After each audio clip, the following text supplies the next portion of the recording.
Hello, and welcome to the show Goldsquadrongays. It's the podcast where two Star Wars loving gays break down each episode of their favorite Star Wars TV shows while also being gay as hell. I'm your host, Bradley Brower. I'm Charles Rogers. And I'm Wyatt from First Steps, and I've seen some absolutely crazy Star Wars this week. Yes, there's the other variant. So if you guys remember from Calvin, that is how the folks from First Steps introduce themselves. And Wyatt is joining us to finish off our run of guests here. We started with Calvin for First Steps. We're ending with Wyatt. So Wyatt, welcome to the show. How are you doing? Thanks for having me. I'm doing pretty good. It's been a couple days since I watched the episode. So it's like, being honest, like I'm really having to remember how wild it was. I went back and watched it last night to take my notes, and I was like, now that I know that this is coming, I still can't quite believe that I'm seeing this on my screen. There's a... Yeah, Wyatt, do you want to tell us a little bit about First Steps? I know Calvin was just on, but for some people, this may be the first episode they're tuning in. You want to tell us a little bit about what that is? Yeah, so Calvin and I were roommates in college our freshman year, and we both love Star Wars. And so we were commiserated about that at the time. And then a couple of years later, he came back to me with this idea for a podcast with one of his friends, Andy, who'd never seen Star Wars but wanted to get into it. And there's the debate all the time about, do you start with A New Hope? Do you start chronological? And we decided to introduce Star Wars to them chronologically so they could watch stuff like Clone Wars and Rebels and the modern spinoffs and see how they liked it. And we started to do a podcast about it. And so that's what we're doing. We record pretty regularly. We try to get it out every 2 weeks, and we are rapidly approaching the end of the Clone Wars. Yeah, y'all are booking it. It's getting pretty ominous as Andy doesn't know exactly what's going to happen in Revenge of the Sith, but the foreshadowing in Clone Wars is so strong that like doom is on the horizon. Doom. So our next episode, which I think hopefully will be out not this week but the week after, is going to be on the back half of season 6 of the Clone Wars. And you can find us on all the normal podcast platforms. Yeah, one thing that First Steps does, which is really good, is they blow through these episodes, because clearly Andy does not want to wait at all to watch them. Well, so they'll do arcs. It would take so long to get through Clone Wars if we did it like episode by episode. And at a certain point, like, this isn't to knock any of the Clone Wars episodes, which are like do work standalone. I watched it week by week as a kid, but in the 4-part arcs especially, like, you gotta keep going. Like the middle episodes of the of 4-part arcs, it's like, okay, I know we're getting somewhere, we're laying the groundwork, but I think it would be pretty agonizing to wait for the conclusion until the next episode. Plus, our attempts to record are often Rube Goldberg machines. Like, we trying to string together all of our schedules we had people being students, jobs, different places. Andy does LARP now. Oh God, yeah. Oh wow, no, I knew people that did that in college. That is a nightmare to schedule. Oh good Lord. Bradley and I wouldn't know anything about coordinating completely off schedules, would we, Bradley? Never. Bradley's your work schedule does not sound fun. Thankfully it's over. Nice. As of today. It's, whenever you're contracted for shows, and you never know what you're going to get with these shows. And so, especially since I work in reality TV. Yeah. Reality TV is not the same as regular TV. There is no set schedule. And so whenever something arises, they're like, oh, hey, we want to do an event on the last day of filming, because we have to get it in for this season because COVID fucked a lot of our schedule up this year. Yeah. And so they were struggling to just get content for the show because they were like, oh, well, we haven't done any events this season. We haven't done any trips this season. So they're like, we got to go do all this stuff. And so literally in the last month, we've done both like 3 events and a trip. And it's always just like an insane schedule because everybody's running around trying to like do it. It has been very rewarding for the show to have 5 guests in a row. But oh Lord, was it a struggle to try to to make that work with Bradley finishing up his production. Oh, jeez. I would encourage everybody once again, check out First Steps. They are doing some great, it's very interesting. It's always very interesting to hear someone's perception on Star Wars media who's never seen another Star Wars, especially with Andy actually experiencing the story in chronological order. It is very fun to listen to, especially when they inadvertently get things right. That's terrifying. Yes. You can hear Calvin and I making faces at each other on the Zoom, even though we're trying not to. It just ends up with us furiously texting each other while the recording is going on. Like, I will level with you. That is why I invited both of you on. I could hear it as I was listening, because I listen to podcasts at work. I could hear both of your teeth gritting. I was like, I need to give those two a chance to come on and talk about some current Star Wars on a podcast without worrying. Ugh. Yeah, there's some times where like I have to remember like what I can say versus what I can't say. It's usually pretty easy, but even it's just, especially with Revenge of the Sith, because that's so like ingrained in the DNA of Clone Wars. So I have to remember, oh no, I can't talk about that. It's been interesting not mentioning Order 66 at all up until the latest episode where they talk about it on the show. But like the fact that Andy now knows something's coming with the clones, but up until now was like so worried about the clones and not knowing the thing that's like supposed to be the dramatic irony of the tragedy of the clones has been fascinating to watch. I believe Fives is the one that Andy really likes. Yes. Liked, past tense, because we passed the conspiracy art. Yep. Whoops. All right. So before we dive into the episode, I am introducing a new segment that I'm calling Bradley's Book Club, because Bradley recently discovered audiobooks and has been experiencing them and won't tell me off the air what he thought of them. So Bradley, real fast, before we dive into the episode, you want to tell me what you just finished and what you thought of it? Yeah, so I've finished my second book now, which is Thrawn, the new version of the old books that were rewritten in modern. So yeah, it's the same author, Timothy Zahn, right, who wrote the Thrawn trilogy. And what Thrawn is it's an origin story for Thrawn that ties into Star Wars Rebels. So the first few chapters, where they pick him up from the planet, other than the presence of Eli Vanto, that is almost like word for word how he was found in Legends. Like literally the same characters are there and everything is just Eli's theirs now. And from there, they delve into this backstory. It's kind of fun because the original Legends backstory for Thrawn was that he'd been exiled from the Chiss Ascendancy.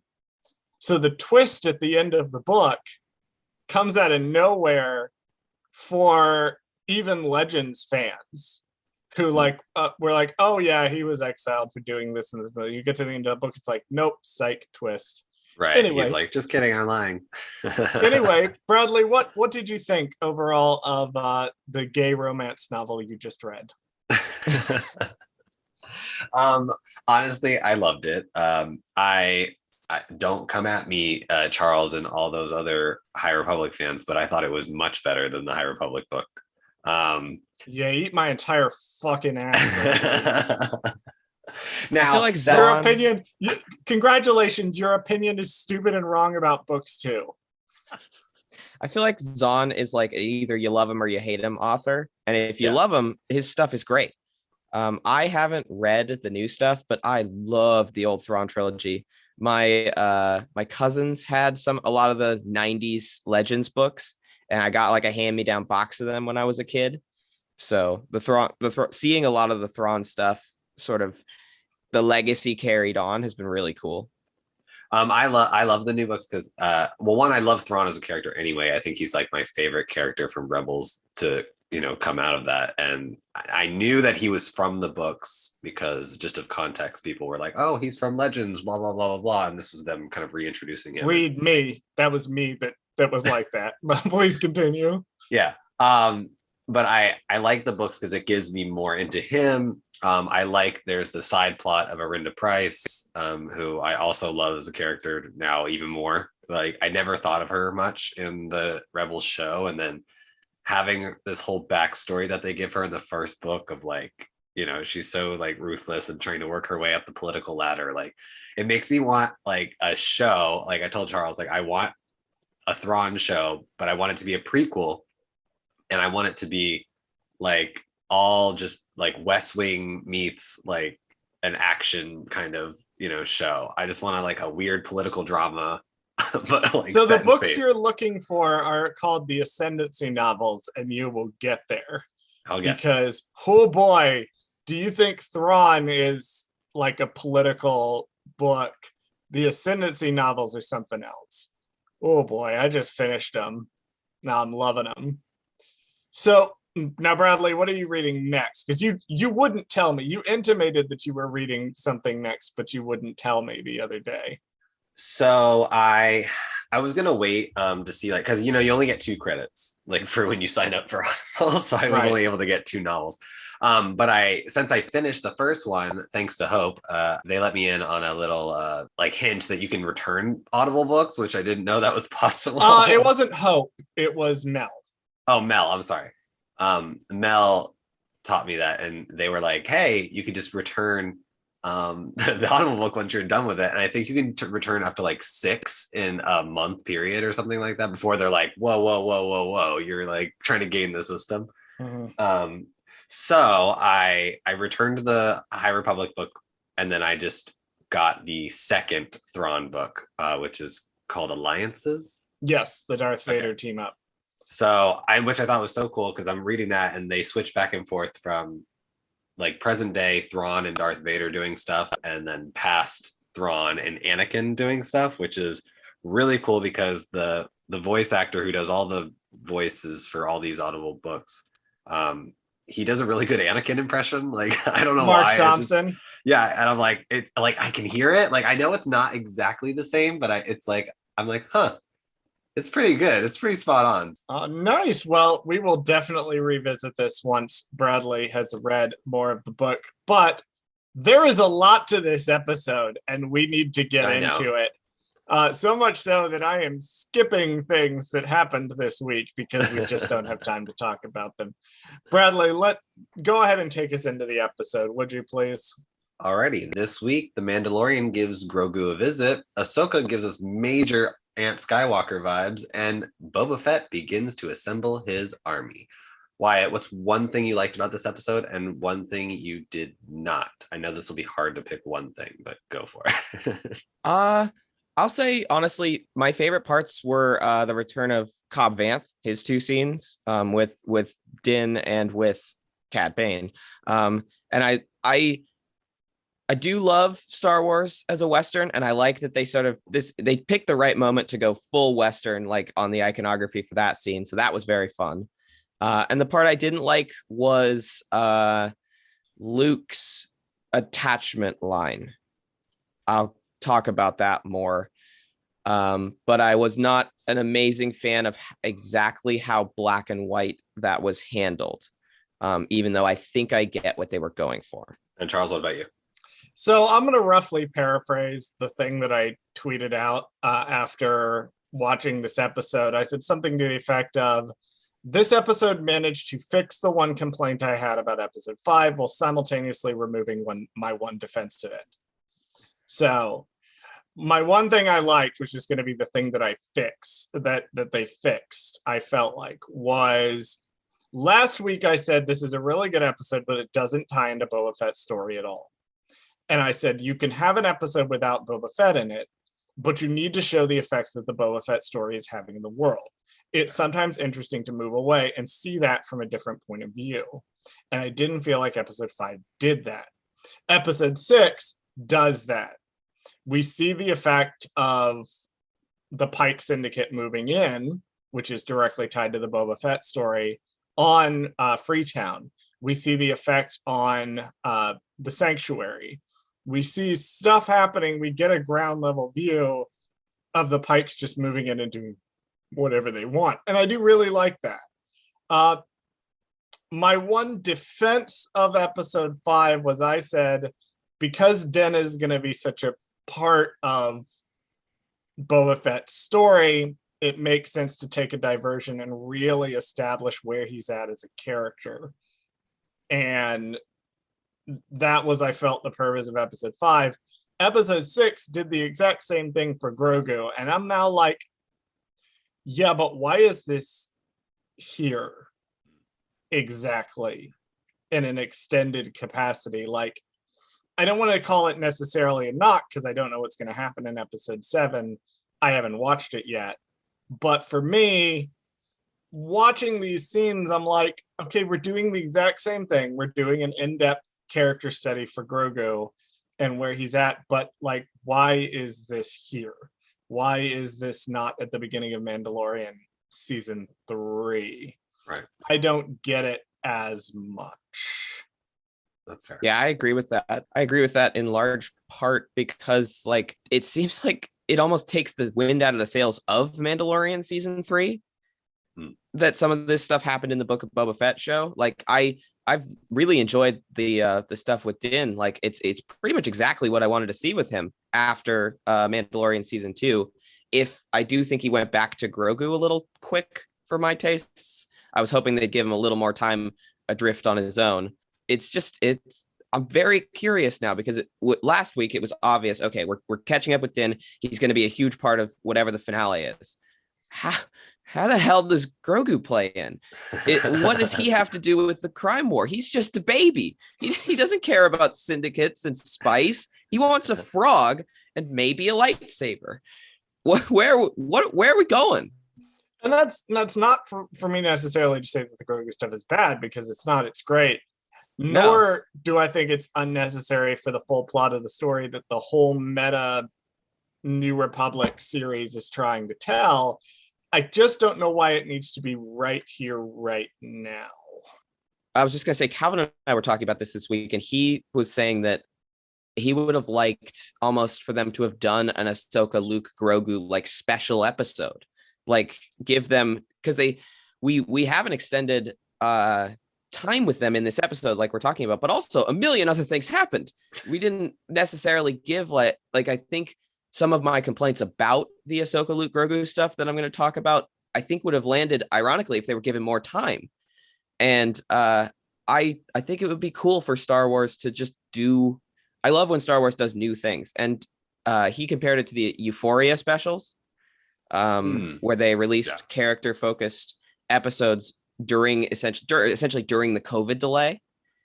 And I think it would have been, I think I agree with him that I almost would have rather had just straight up back to the Boba Fett stuff, and had this stuff maybe released as specials to hype us up for Mandalorian season 3. If we're not gonna, they don't want to wait until the full season comes out.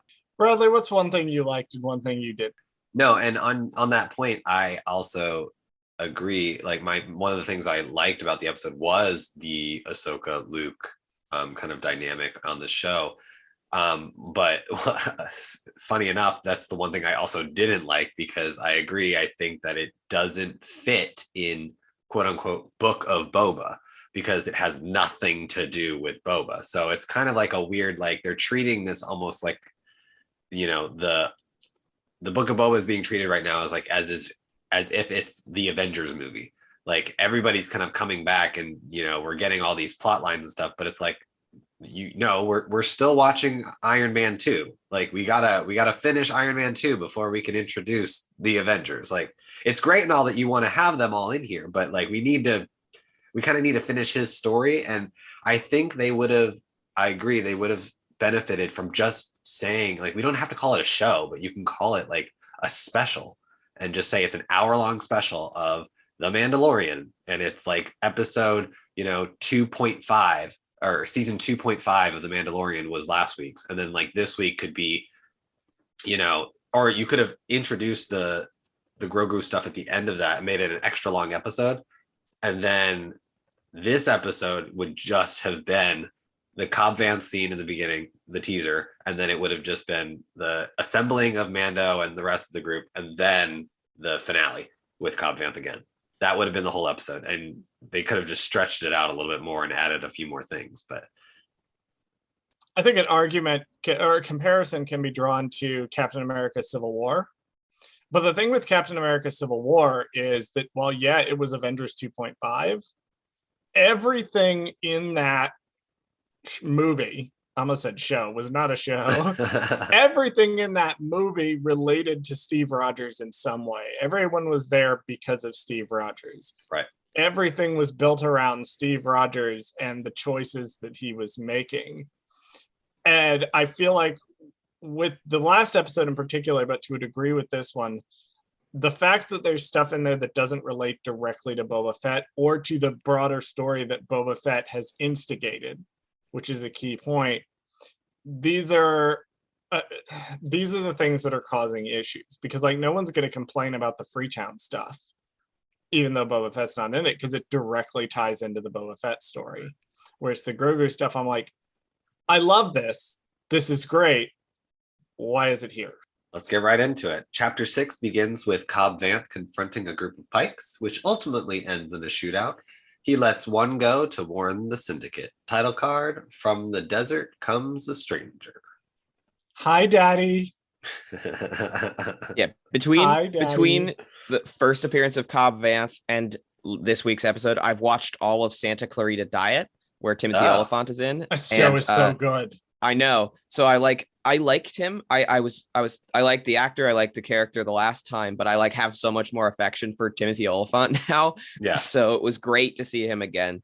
Honestly, I feel like this is what I wanted from cameos. Like this is a cool connection to Mandalorian. And like, I like that Din's here because we know from the Mandalorian, he has strong connections to Tatooine. He speaks Tusken Raider. Like I like that we're bringing in some of the characters that Mandalorian established on Tatooine. And that honestly is sort of the stuff that I like. Pretty much no notes, no complaints. Yep. It was badass.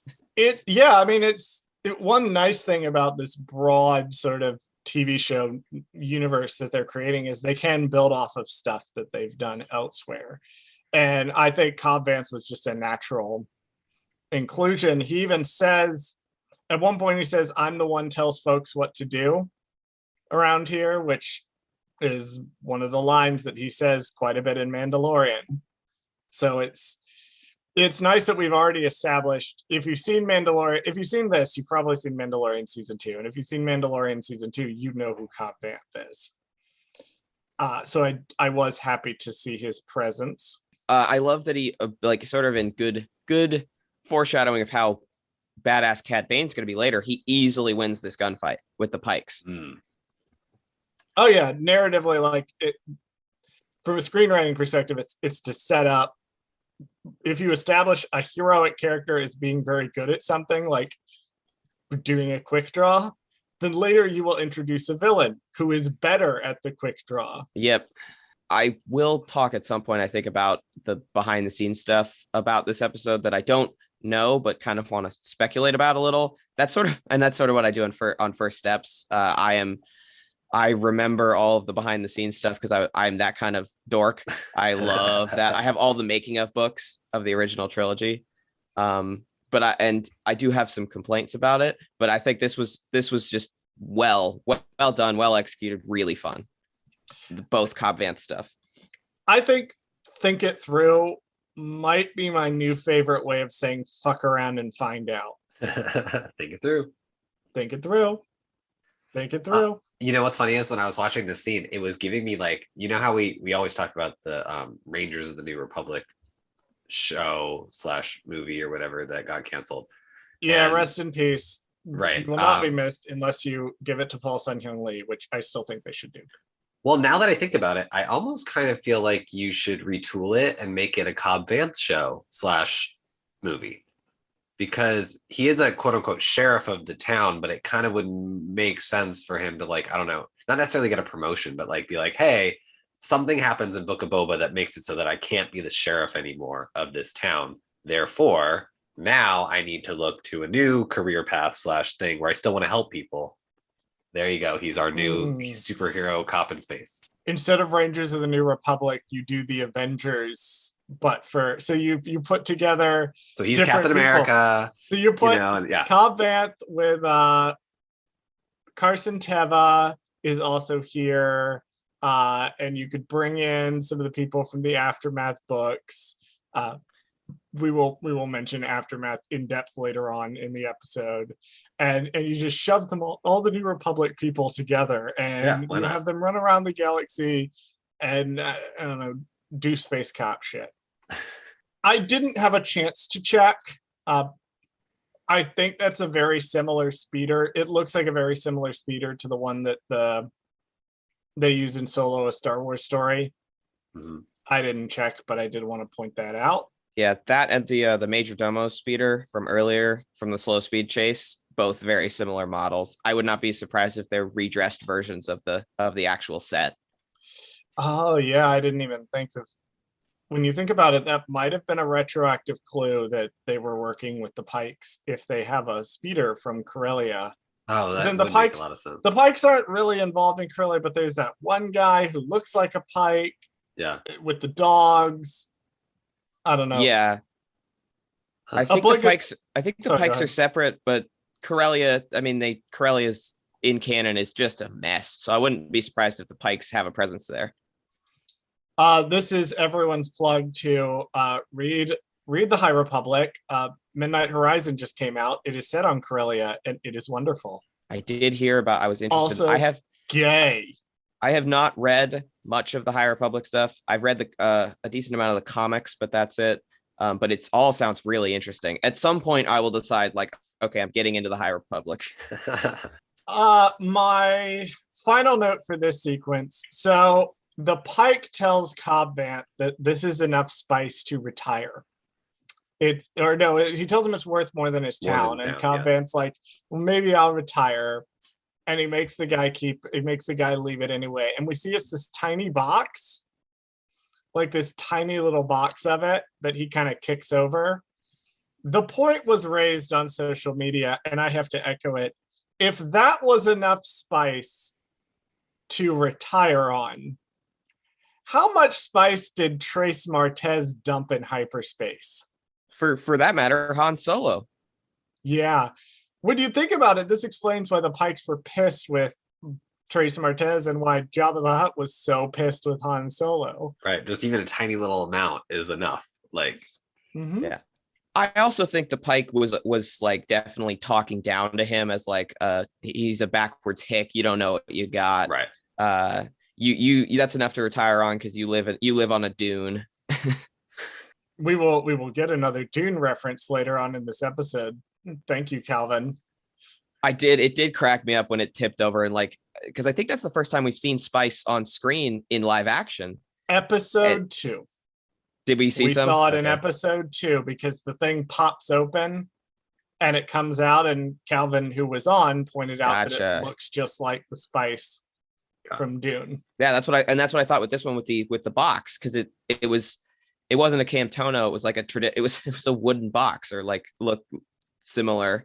So I always think it's funny when things are not spacey in Star Wars. So it's just a box with a hinge. There's a moment from a comic, I forget which comic it is, where I think it's a recent one where one character leaves another character a handwritten note. And this is surprising for the characters. They were like, they actually wrote this out by hand? What? Yeah, I think Afra does that for Tolvan at one point too, in an older comic. Yes. Stan Dr. Afra. Black Chrysanthemum is seen in this episode, so that is a good segue for a plug to Wyatt's holding up a Dr. Afra's Black Series. I have the Black Series Afra. Black Series Afra. Nice. If people want to get into Star Wars comics, I honestly recommend the first run of Darth Vader and then the Dr. Afra comics. They are really good. I really want the omnibus they put out, but it's huge. It's so much money. It's giant. And the current run of Afra is unbelievably good. I am obsessed with Just Lucky and his ex-boyfriend. I love it. Switching to the Mandalorian, Din Djarin makes his way to see Grogu, but not before meeting up with our old pal R2D2, who asks him to wait. Nearby, Grogu is meditating with Luke Skywalker, and on a walk together, Luke helps Grogu remember Order 66 because he's a jerk. Dave Filoni, man. Dave, we were joking. We were joking when we said, where's the Order 66 in the show going to be? That was not a challenge. You did not need to find a way to put Order 66 in the show. Come on. Well, I do like that, though, just as a thematic link to the flashbacks we've had with Boba. Like, that's one tie from the links Grogu to Boba in terms of their shared sort of traumatic Clone Wars history. It's Grogu's equivalent of little Boba holding the helmet. Did you put clones on your bingo card, Bradley? I did put clones on my bingo card, so there you go. Technically, you win. You win as soon as Boba walks on screen. You know what? That's true. I wasn't considering him necessarily like in my clone bingo because I was thinking more like when I put it on there anyway, I was thinking more like Rex or like, an actual clone character, not necessarily Boba. But you're right. I forgot that that counts on my bingo card. So guess what? We did get one this time. I didn't think I had anything this episode, but I'm going to count it. So I honestly wish we'd gotten a little bit from Fennec, where she, sort of in the vein of the let's say they might recognize my face joke, right, from Mandalorian, because she met the Bad Batch. So I'm curious about like whether at any point she realized that Boba's a clone. Because I don't know if she's probably never met an old clone, but just like you really look like this guy I knew once. You look so familiar. You kind of look similar to this one little girl that I almost kidnapped 20 years ago. No, I know that Jess from RuPaul's Pod Race was doing like a clone watch. So sometimes people will do watches like Jess did Cody watch for the first season of Bad Batch, and Julia from Star Wars English Class does a Corky Kenobi watch 2022. Calvin loves that theory. Corky Kenobi, it's canon and I can prove it. I have graphs. Oh. My most popular TikTok by far is one explaining how Satine could have hidden the pregnancy. But Jess did Clone Watch, I think, is like a joke. Like clones would never show up in the show. And then they had to turn around and do a TikTok that was like, Clone Watch for episode 6. We did get clones. They were actually in it. They look great. Yeah, I'm about to mention actually one really cool fact that I learned. I'm actually glad that this recording got pushed so far because I wouldn't have known this. Apparently, those are not digital clones. That is amazing. So the clones. Did they hire the 501st again? I think they hired the 501st again. Oh. Because I saw something on TikTok that was like, somebody from, I think it was the 501st, was talking about how they were real clones, and they couldn't say how knew they were real clones, but they were real clones. So unlike episode 2 and 3, where they're all digital clones, those clones are actually guys in armor.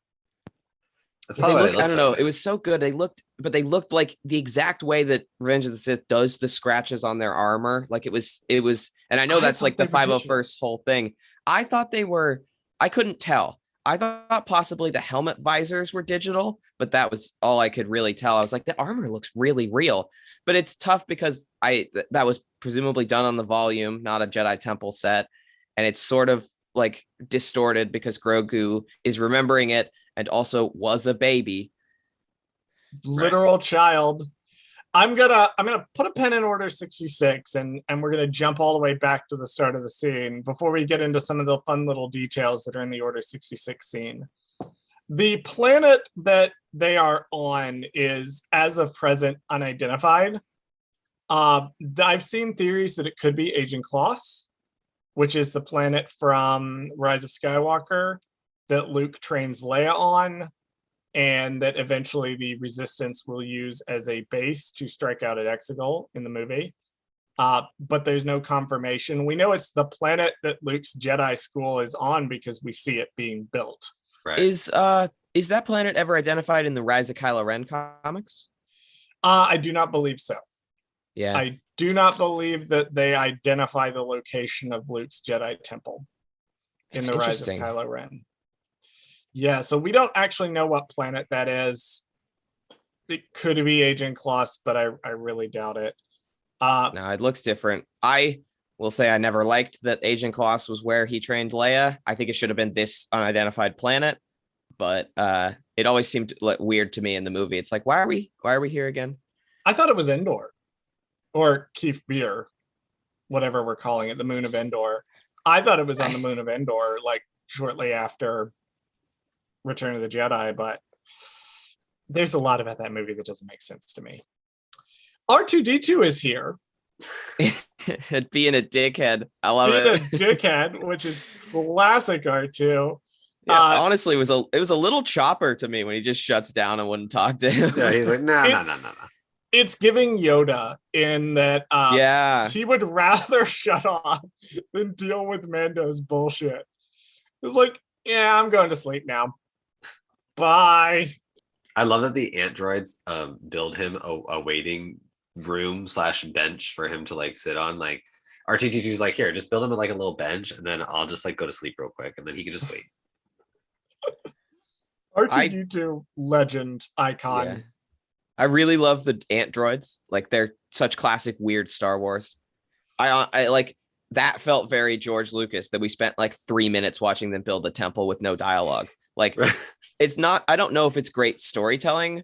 It probably should have been used on Boba Fett, but I did like appreciate it as like, this is very Star Wars.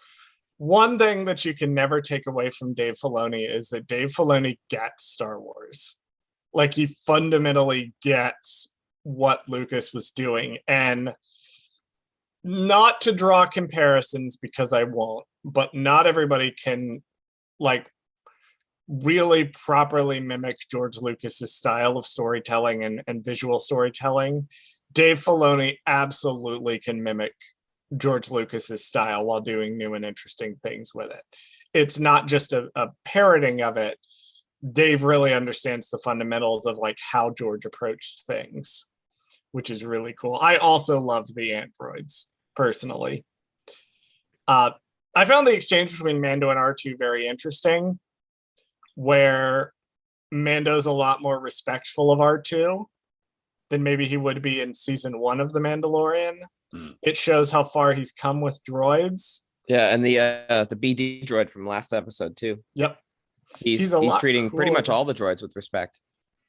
If Mando was mean to the BD unit, I would cease liking Mando as a character. Because how dare you be mean to a BD unit? How dare you? Looking at you, one specific character from Fallen Order, who I won't spoil. Oh yeah, I actually think. Do you know if Fallen Order is on the Switch? I do not believe it is. No, okay. Otherwise, Unfortunately, I would have just got it. I'd have bullied Bradley into playing it by now. It means I have to watch the playthrough for because First Steps I think is going to do Fallen Order, because Calvin loves it, so we're gonna do an episode on it. Oh, cool. My boyfriend, who wasn't really familiar with Star Wars, he watched the original trilogy when he was a kid, and he watched like the Clone Wars movie and he liked it, which, I mean, his tastes are kind of warped. He is dating me, but I actually started him when I was like, we're going to watch some Star Wars because this has been going on for several months and Star Wars is something that is very important to me. You need to have some passing familiarity with it. I got some blowback from it because I started him with Rebels. I didn't start him with a movie. I started him with Rebels. And people were like, why would you do that? I'm like, because I know what he will like. Yeah. And I know what type of shows he likes. And this show is a type he likes. Worked so well that he went out and got Fallen Order just on his own. Yeah. Rebels, totally on his Rebels own is a good starting point. It. And he loves, like when Saw Gerrera shows up in Fallen Order, he was like, I know who that is because we watched through Rebels. And he looks exactly like he does in Rebels, like he's the bald Saw. Yes, the early days of the Empire Saw, but Fallen Order Bradley, we'll have to bully you into playing it sometime, figure out a way for you to play it because it's such a good game. I wouldn't be shocked if, by the time the second one comes out that they have ported the first one to the Switch. I just feel I'm like shocked they haven't already. Well, I think they may be saving it because, of course, there's always rumors of the Switch 2 is what they're calling it. But which could come either, this year or following year. And if it does, of course, it's going to be enhanced capability. And I think a good thing that they would do would be like, hey, we got to have a couple really high profile games on the new one to make it sell better. And one of those could be like, hey, we ported Fallen Order. Yeah, so they would port Fallen Order 1 and then they would have Fallen Order 2 just come out for the Switch 2. Like it would just be part of the lineup of the different, platforms that it can come out on. So I don't know, maybe they just don't have the capability to do it. Maybe it runs too high. I don't know what the specifics are for that. But I mean, honestly, it comes down to just laziness at this point because I think you can pretty much port anything to a Switch at this point. That's not really like that pretty hard. Easily. They're gonna port. I mean, they can port anything anywhere. They're gonna do a fucking mobile game for World of Warcraft. Like I don't know. Speaking of Fallen Order, I'm just gonna reiterate my plea real fast that Cameron Monaghan, if you ever decide to branch out into not being strictly heterosexual, call me. Oh my god. Call me. I promise my boyfriend will not mind.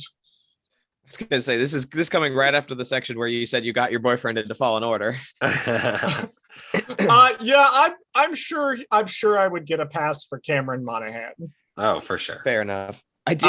He also has a crush on Cameron Monaghan. So back to the sequence we're talking about. I both episodes with Mando have made me laugh. Like the last two episodes, I laughed so hard when Din got stuck in the metal detector last week in TSA, and Luke force like moving Grogu along with him to do the walk was so funny. I showed it to my roommate who doesn't watch the show.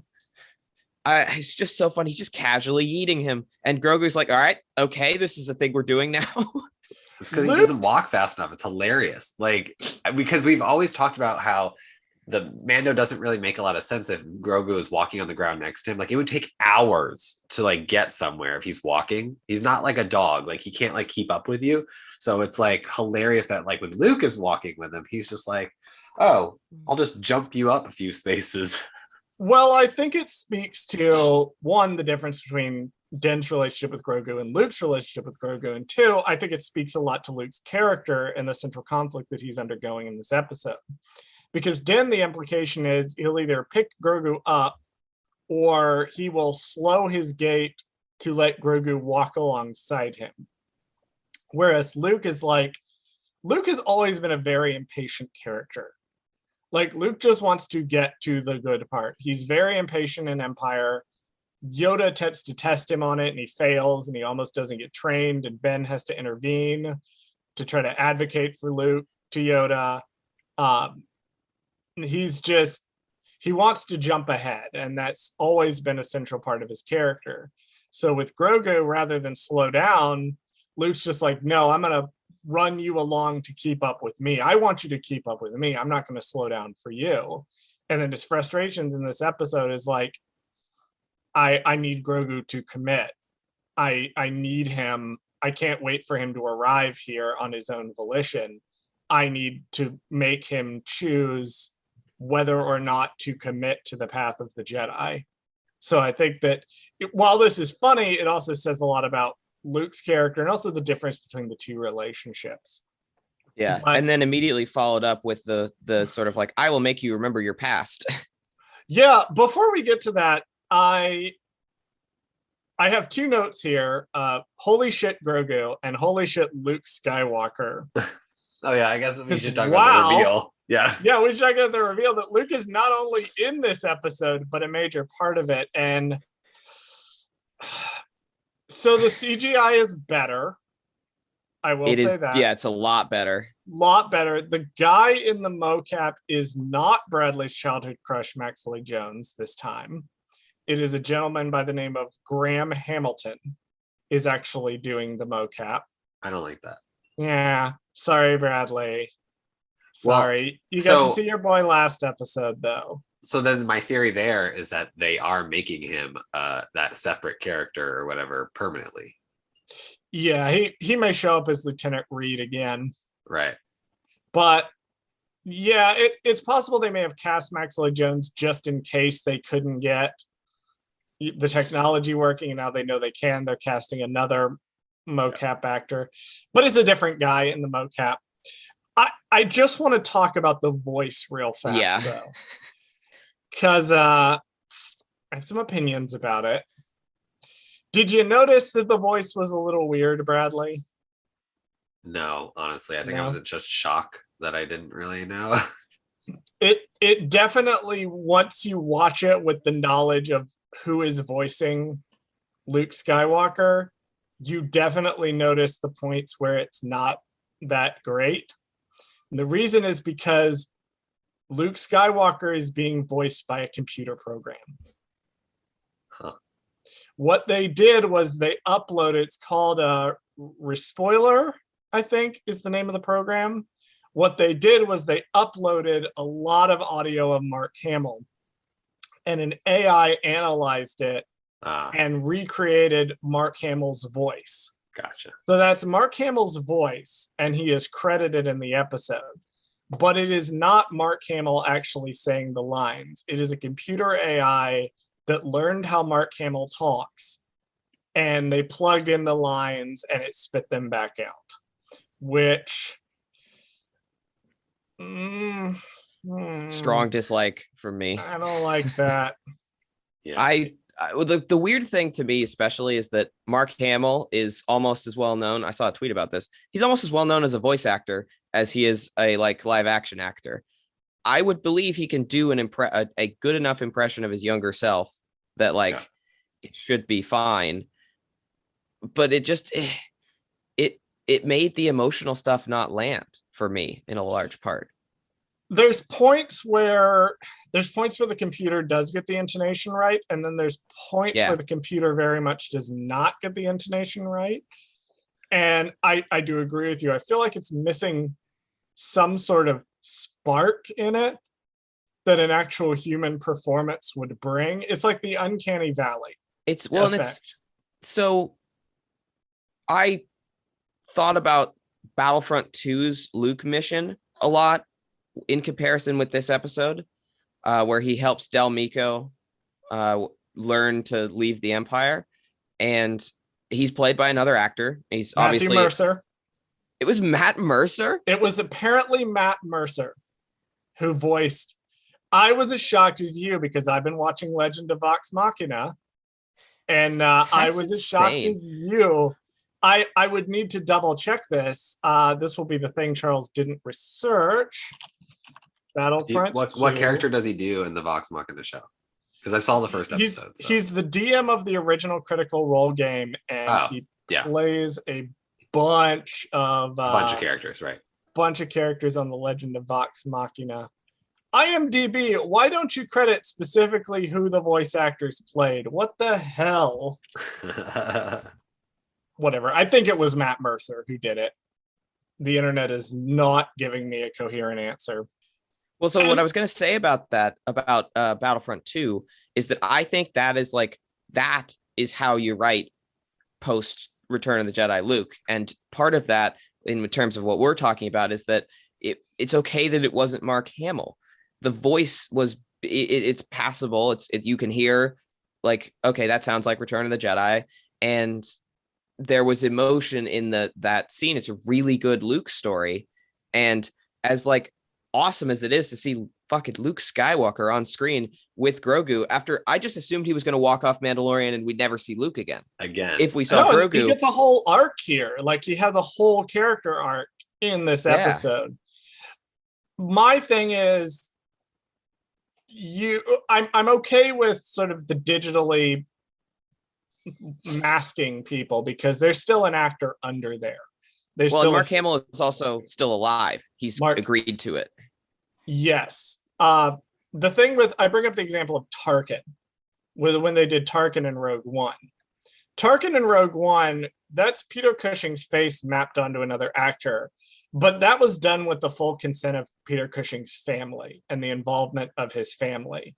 And the voice is being provided by someone else. I don't know if it's the actor that's playing him. I think it is the actor. I think it's the actor that's playing him. I'm not Yeah. sure if it's him or Stephen Stanton. I know Stephen Stanton's in the movie, It's not but Stephen Stanton. okay, it's not pretty Stephen sure. Stanton. Although Stephen Stanton's Tarkin is perfect. I have concerns about the notion that if an actor has a large body of vocal work, that you can put them into a computer and have it spit out their performance. It loses something to me that having humans involved in the process, human and technology working together brings.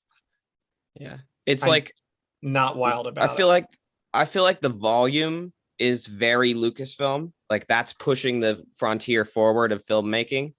And this is just a little weird. It's not the same way that ILM twice reinvented filmmaking. And this just seems a little like, should we be doing this? Matthew Wood, you know better than this. Come on. Yeah. A couple. I get the impulse to see like, okay, let's try. What the hell? Let's see if we can do it. But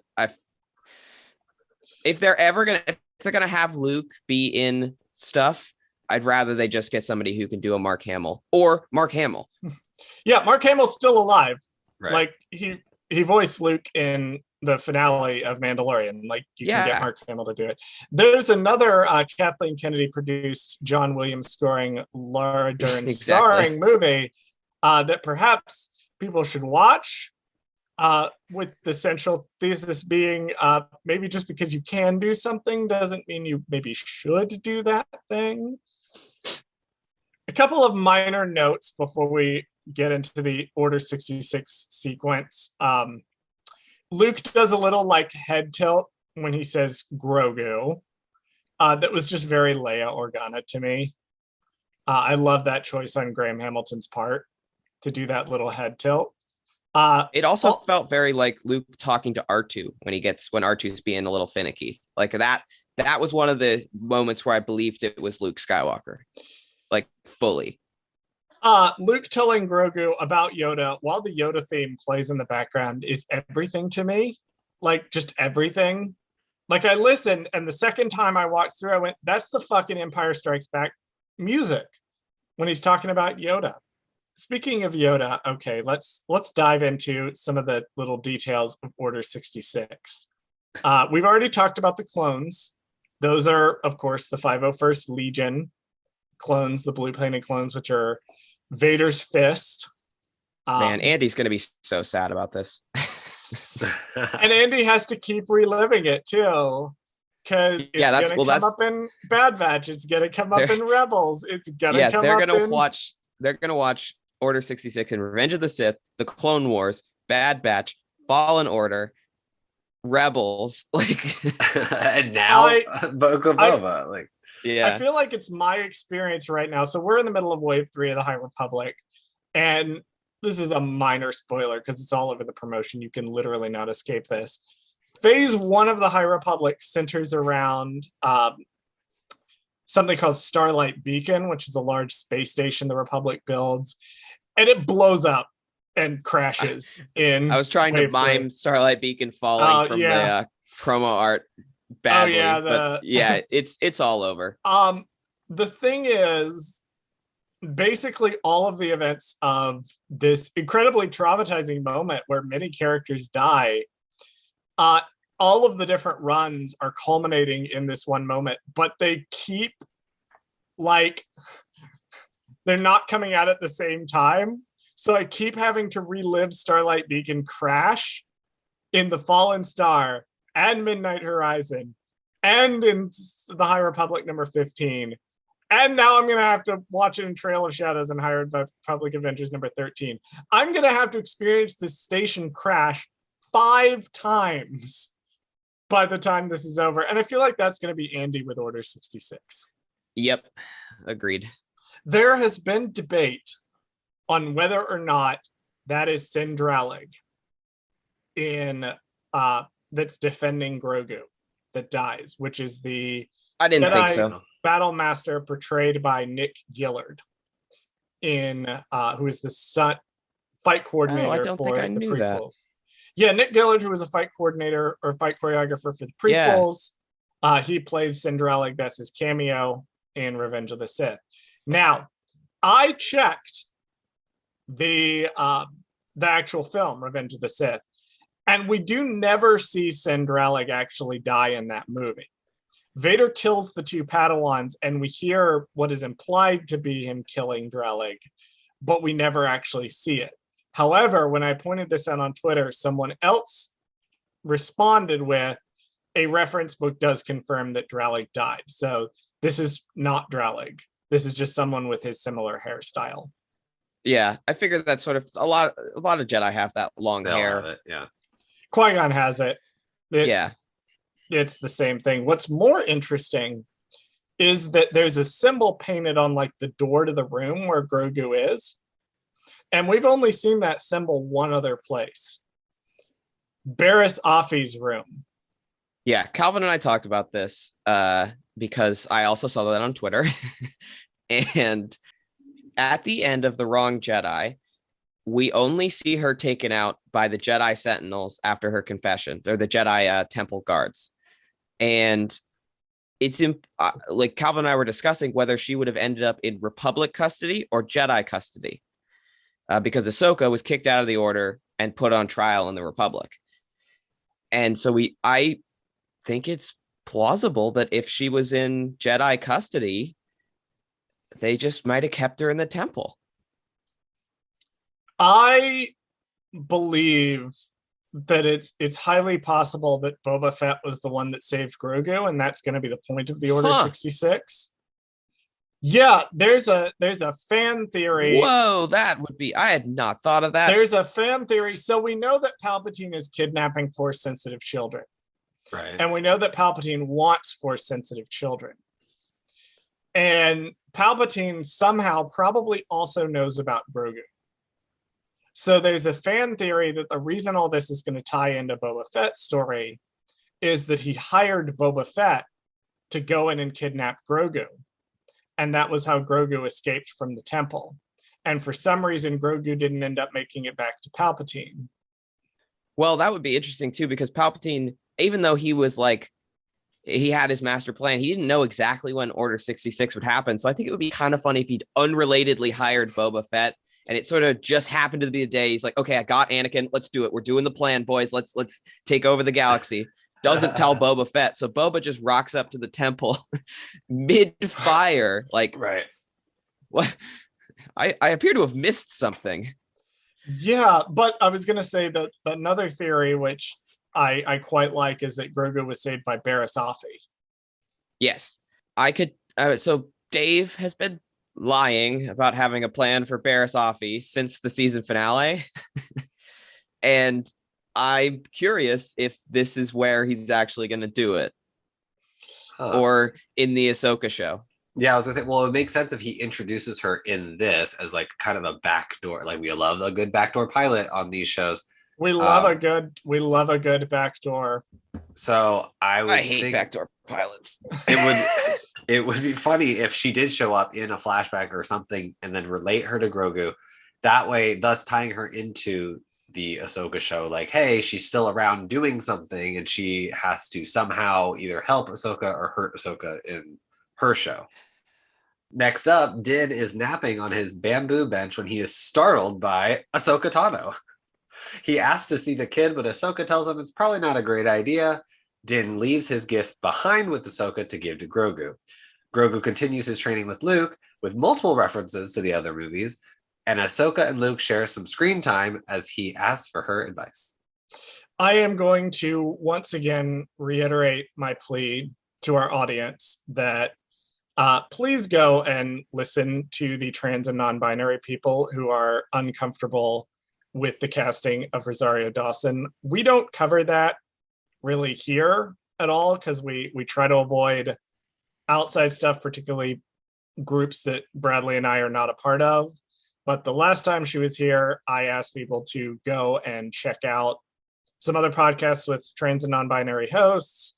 I am going to reiterate that same plea, because as much as I think she's a good actress, and as much as Check out First Steps. We have non-binary hosts. check out First Steps. That's one of the ones that I linked. Rupout's Pod Race and Force Friends Rewatch. Andy was also on our show a few episodes ago.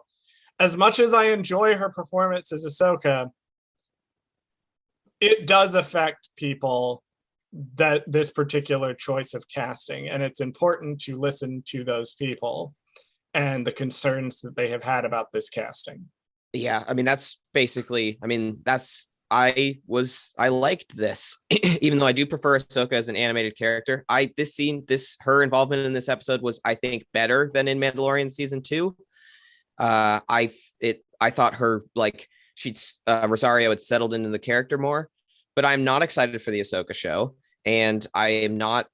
It colors this episode for me, and it's so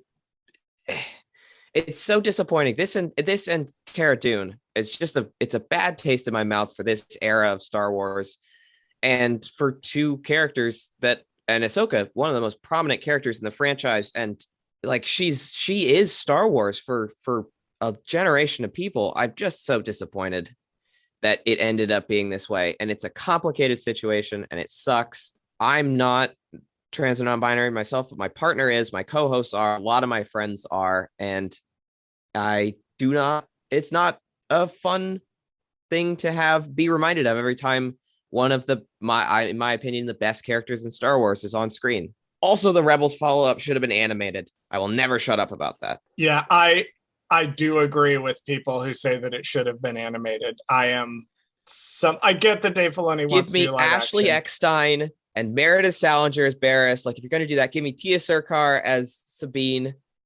Yeah, and I like the live action stuff, and I like when animated characters make the jump over and vice versa. It's fun to like our boy later in the episode.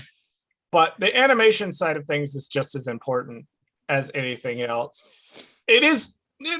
I admit I was shocked when Ahsoka Tano showed up in this episode. I did we needed one more cameo. And we're not even done with cameos. We're continuing. I know. Well, and they're not even, the cool bit, I think, is that makes it work for me in a way that I've seen it didn't work for others, is that they weren't cameos. They had like genuinely big roles in the story.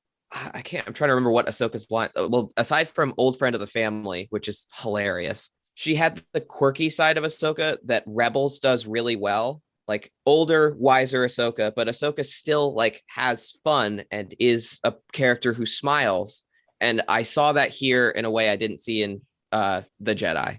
Her interactions with R2-D2, I think the way that Dawson plays that particular moment was very good for me, where the little interaction she has, the little mischievous interaction she has with R2-D2, where if you look back, she's doing very similar hand motions with R2 to how the animators did it in the Clone Wars.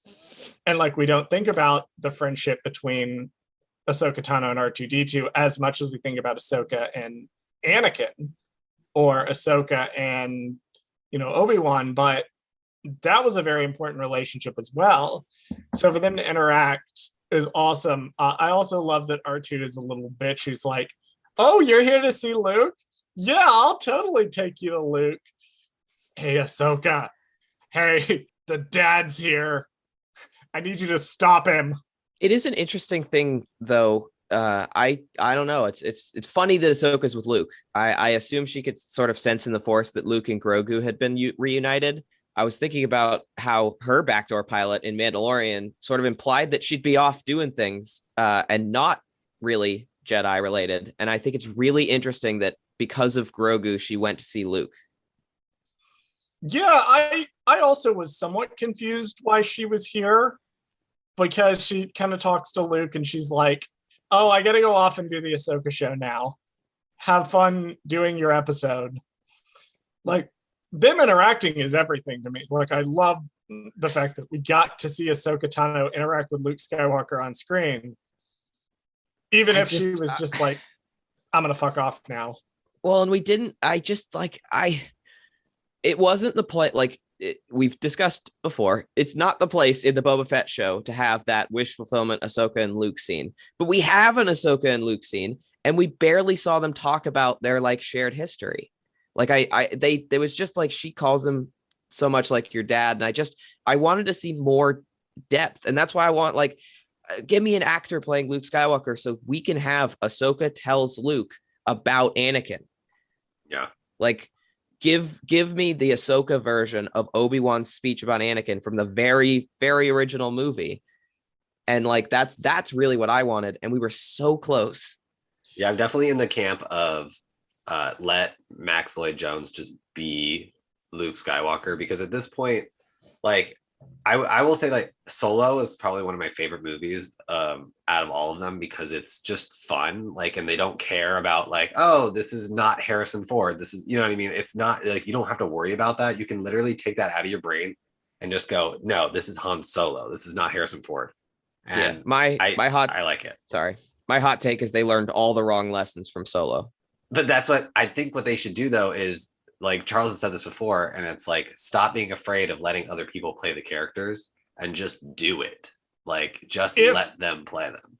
If the characters are so iconic that we immediately can recognize them, then you need to divorce them from the actors that have been playing them up to this point if you want to keep having people play them.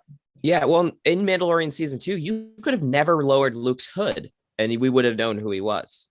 Like that whole sequence works on sort of like, you see his belt, his saber, his Chanel boots, and like that's how you know it's Luke Skywalker, that the iconic character design from Return of the Jedi and his like, that's how we already knew. And then it's cool to see him take the head down and he looks like Luke Skywalker, but it's just a weird, I'm curious where they're going with it. What is this like?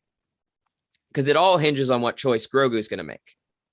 If Grogu chooses Din, we probably don't get as much Luke Skywalker. The folks at Lucasfilm have time to figure out what they're doing. But if Grogu chooses the Jedi, we're probably going to see more Luke. Ahsoka Din directly asks her a question about a plot hole that the Mandalorian creates when he's like, why are you fine with Luke training Grogu, but you wouldn't do it?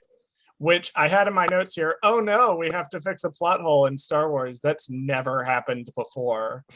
My deep sarcasm about the reason the entire Dagobah sequence on Return of the Jedi exists is literally to fix a bunch of plot holes that Empire Strikes Back created for A New Hope. That's the only reason that scene exists. If Star Wars is doing this all the time, where it just makes shit up as it goes along, and then it has to go back and be like, actually, this was retroactively justified because I didn't technically say that your dad and Vader were two separate entities. I said Vader killed your dad. And technically, when he became Darth Vader, that killed your dad. So I actually wasn't lying to you. It was a formative scene in Star Wars, though, is that it established troll Obi-Wan, which has brought us great content over the years. That is true. So this is deeply in that vein of we got to include a conversation now to explain the plot choice that we made earlier on and why it doesn't make sense. It does actually make sense, guys. We just have to explain it somehow. It is funny, though, just because of Din's complete lack of knowledge about the Jedi, which is just such a good through line, is that he's so confused by everything about the Jedi. He's like, he wants his son to do well so bad, has no clue what's going on. Yeah, and this is the whole point. People are criticizing Ahsoka for being like, are you sure you want to see him? And I think part of it is Ahsoka understands to a degree that at this particular stage of the training, Grogu needs to focus. It's the thing of your parent has let you go off to kindergarten. I actually was reading a thing online where somebody had said something to the effect of teachers, like kindergarten teachers, will actually bar parents from coming in the first day. And the reason being is that the kids need to learn how to not be reliant on their parents constantly being around. Yeah. So I love Ahsoka's line of like, are you doing it for Grogu or are you doing it for yourself? And the conclusion Den kind of reaches is that, well, yeah, maybe I was sort of doing it for myself. Maybe I need to let Grogu make his own choice. And that's sort of a central underlying theme of the episode, is Grogu making his own choice. Yeah, I have no complaints about Ahsoka's. Like, I wasn't a huge fan of her sort of reversion to the attachments thing in The Mandalorian, but in this, she's right. She's right about everything she says to Din. I liked it. I thought it was a good, like, sort of establishing, because she's met Din with Grogu and now she's seeing Din without Grogu. She clocks him immediately what's going on. Honestly, my complaints about the attachment thing are all Luke focused. Which we've said before, that Luke is cosplaying as a Jedi. He doesn't understand what being a Jedi actually is. I think it's interesting the way that Luke trains Grogu in this episode, his first student, versus the way he's going to train Rey in the sequel trilogy as his last student. And the way he's so invested in Grogu, trying to push Grogu like forward. Whereas with Rey, he's like, I don't want to be here. Why are you bothering me? And like, I will train you. I'll train, like, he tells her, like, this is why the Jedi were wrong. This is why the Jedi need to end. And in doing that, makes her a true Jedi, which is one of the most fascinating things about Last Jedi, a movie that I will say I love. I am a Last Jedi fan.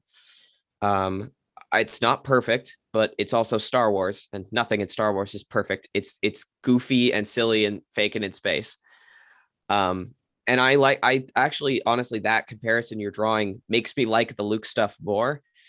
And I don't often have this problem where it's hard to let go of legend stories. I'm pretty open to the fact that canon is doing new things, and there's going to be new takes on characters, especially in the post-Return of the Jedi era. But I really like that Legends Luke redefined the Jedi. He taught like a new Jedi, a real new Jedi order. And I think it works. It ended up sort of working nicely accidentally when the prequels came out, which are all about how the old order was brought down from within by its own failings. So to see Luke, sort of, who is the, like, represents the bright new hope of the galaxy, do the old order again. I know it's like part of his character flaw that leads to the downfall of Ben and why he goes into exile. It just sort of makes me a little, it's just not what I wanted. And I know that I have to sort of get over that, because you don't always get what you want in the stories, but I just hearing Luke say, like, the attachment thing really felt antithetical to the end of Return of the Jedi. Did either of y'all catch Luke and Grogu doing the fist bump? No, that's awesome. I didn't. They do a little fist bump when Den is looking for it. Luke like fist bumps Grogu. It's very cute. Tons of Empire Strikes Back references here. Luke tells Grogu, don't try, do. They have the same backpack. Luke does the same little flips from the training montage. It is very cool to see Luke doing drills with his lightsaber. That was a lot of fun. Yep. And then my final note for this sequence is that I love the line, get back up, always get back up. Very Spider-Man. Very, very, like, it is nice to see Luke training Grogu and by proxy a new generation of children in the same way that Yoda trained, the generation of children that grew up in the 80s. And prequels as well. And Yoda does, like, sort of, it's because the movies were made before, but like Yoda doesn't train Luke in the style of the old Jedi specifically. Like Yoda doesn't train him that we know of in like the rules of the Jedi. He trains him in the spirit of the Jedi. There's some misguidedness with him and Obi-Wan thinking there's only one way to win the war, but I loved that as well with the acrobatics of it all and Grogu doing the little jumps. It was very cute. It was good. My actual final note for this sequence, I do think it's nice to see with the sort of the point of the Order 66 stuff and it, like, unlocking sort of Grogu's memories Luke has his line about it's not so much that I'm training him as he's remembering things. I think the overall point of the sequence, the reason the Order 66 stuff needed to happen, the reason that Luke is kind of training Grogu is he's trying to make sure that he has control, at least a base level of control over his abilities, so he doesn't, for example, choke out somebody who's arm wrestling Mando or do something that he can't control with his abilities. And I do think it is cool to see that training sequence. I do think it's cool that it's Luke that's doing it. Resumed filming by now, which is good. I was gonna say that there was complaints that in the Book of Boba Fett, they were like radically changing Boba Fett's character from the original character he had, and Dave Filoni was like, "Oh, you want to see the Boba Fett original character? He's in it for 6 seconds and doesn't speak." Right. He stands there and looks cool. That's I it. did want to make a quick comparison that I thought of this week that I think is like the only other time I can remember a really popular show doing this and getting this much backlash was Stranger Things season 2. I don't know. Have you guys watched Stranger Things? I have watched Stranger Things seasons 1 and 2. I did not watch season 3. So the episode where 11 goes and meets her like quote unquote sister in Chicago pilot for and so but like I remember talking with I think my sister and my friends at the time that because I liked that episode, I thought it was good, but it does absolutely stop the story in its tracks to do another thing. Yeah. And I think that I would have liked that episode if they had spread that episode out throughout the season, had it been an ongoing plot line of like, okay, here's we instead of taking an episode or two off from 11, we see her going through this intercut with the main story. And honestly, I don't know about the Luke and Grogu and Ahsoka stuff. That's just basically literally on another planet. But the Din stuff, I would have liked to have seen him earlier, maybe, that it would have felt a little more organic to be like, okay, we're checking in. And I think the thematic link between Din and Boba looking for belonging and like the loyalty theme that's running through both of them, like who are they loyal to? I think it would have landed better if they had introduced Din a little bit earlier. Yeah, I'm not really sure how they could have pulled it off, because I kind of like that they shoved it all into one episode, because I assumed we were going to go back to Boba. That Agreed. Obviously didn't happen, which is kind of weird to me. I do like that this scene kind of catches us up to like what everybody else in the main show has been doing. Agreed. Like the mods are there and we know what they're doing. Black Chrysanthemum is there and we know what he's been doing. Not me, which I feel like he should be. I've just fully embraced this now. I've just fully leaned into it. But I like that everybody's there and we sort of know. David Pascassi shows up and gets to do a fun little line, and I'm like, oh yeah, we were watching this show. Right. This was happening. Okay. Well, it's just funny because like I in preparation for like before last week's episode, I was thinking about okay, what's going to be going on in Book of Boba when I go on Gold Squadron, and like all of my questions that I have, I'm worried aren't going to be answered, but I have like 15 new questions. Right. Like, what the hell is going on? Being main one, but like a valid question for this show. I like all my Tatooine questions are sort of shoved to the side. I still want the damn Tusken Raiders back. I was hoping that they would figure prominently in the finale, and they might. I was hoping that this show would end in something radically changing on Tatooine. I'm worried we're not going to get that now, and I still hope we do. I almost have to wonder, because I don't think it's a limited series. I think they're intending to set it up as a multi-season show. But it's so weird. They talked about it being a limited series, I feel like everyone thinks it is. And I feel like we didn't just come up with that out of nowhere. Yeah, Kenobi is. Kenobi's a limited series. Right. But I'm not sure. I think because of the whole Rangers show thing getting canceled and all that stuff that happened, like they kind of changed the format of how we want this kind of Avengers level event to go with our shows. And I think that that maybe extended this show farther than its lifespan would have been. They were like, hey, by the way, let's just make a second season to Book of Boba for no reason whatsoever, because possibly things that happened in Bad Batch 2 will hopefully come to fruition later on in Book of Boba. That's my hope. Yeah, I was Googling that, and it is not advertised as a limited series, but people I think just assumed it was because it was a spin-off of Mandalorian telling like what seemed to be from the marketing, like, okay, this is how Boba takes over Tatooine. He takes over Tatooine by calling it a Mandalorian. Which is fine, and I like that. And they are friends. They do know each other. Like, Din owes Boba a massive favor. Yeah, and he doesn't take money for doing this, which is a Din thing. That's why he's always fucking broke. There's a wonderful conversation. The base vanilla game of Star Wars The Old Republic was some incredible Star Wars storytelling. I feel like the game has gone off the rails a lot, particularly in the game aspect. It's why I don't play it anymore. But there's an incredible conversation if you play a light side smuggler and you're always like doing the right thing, you never make any money. And you actually get confronted by one of your crewmates about this at one point, who's like, hey, so what's your plan here to actually make money? Because it feels like every job we do, you're always like, keep the credits. And our ship is busted constantly, maybe because you keep turning down rewards. I will say I do miss the Razor Crest. That when he flew it tied together with actual string is one of my favorite nonsense Star Wars moments.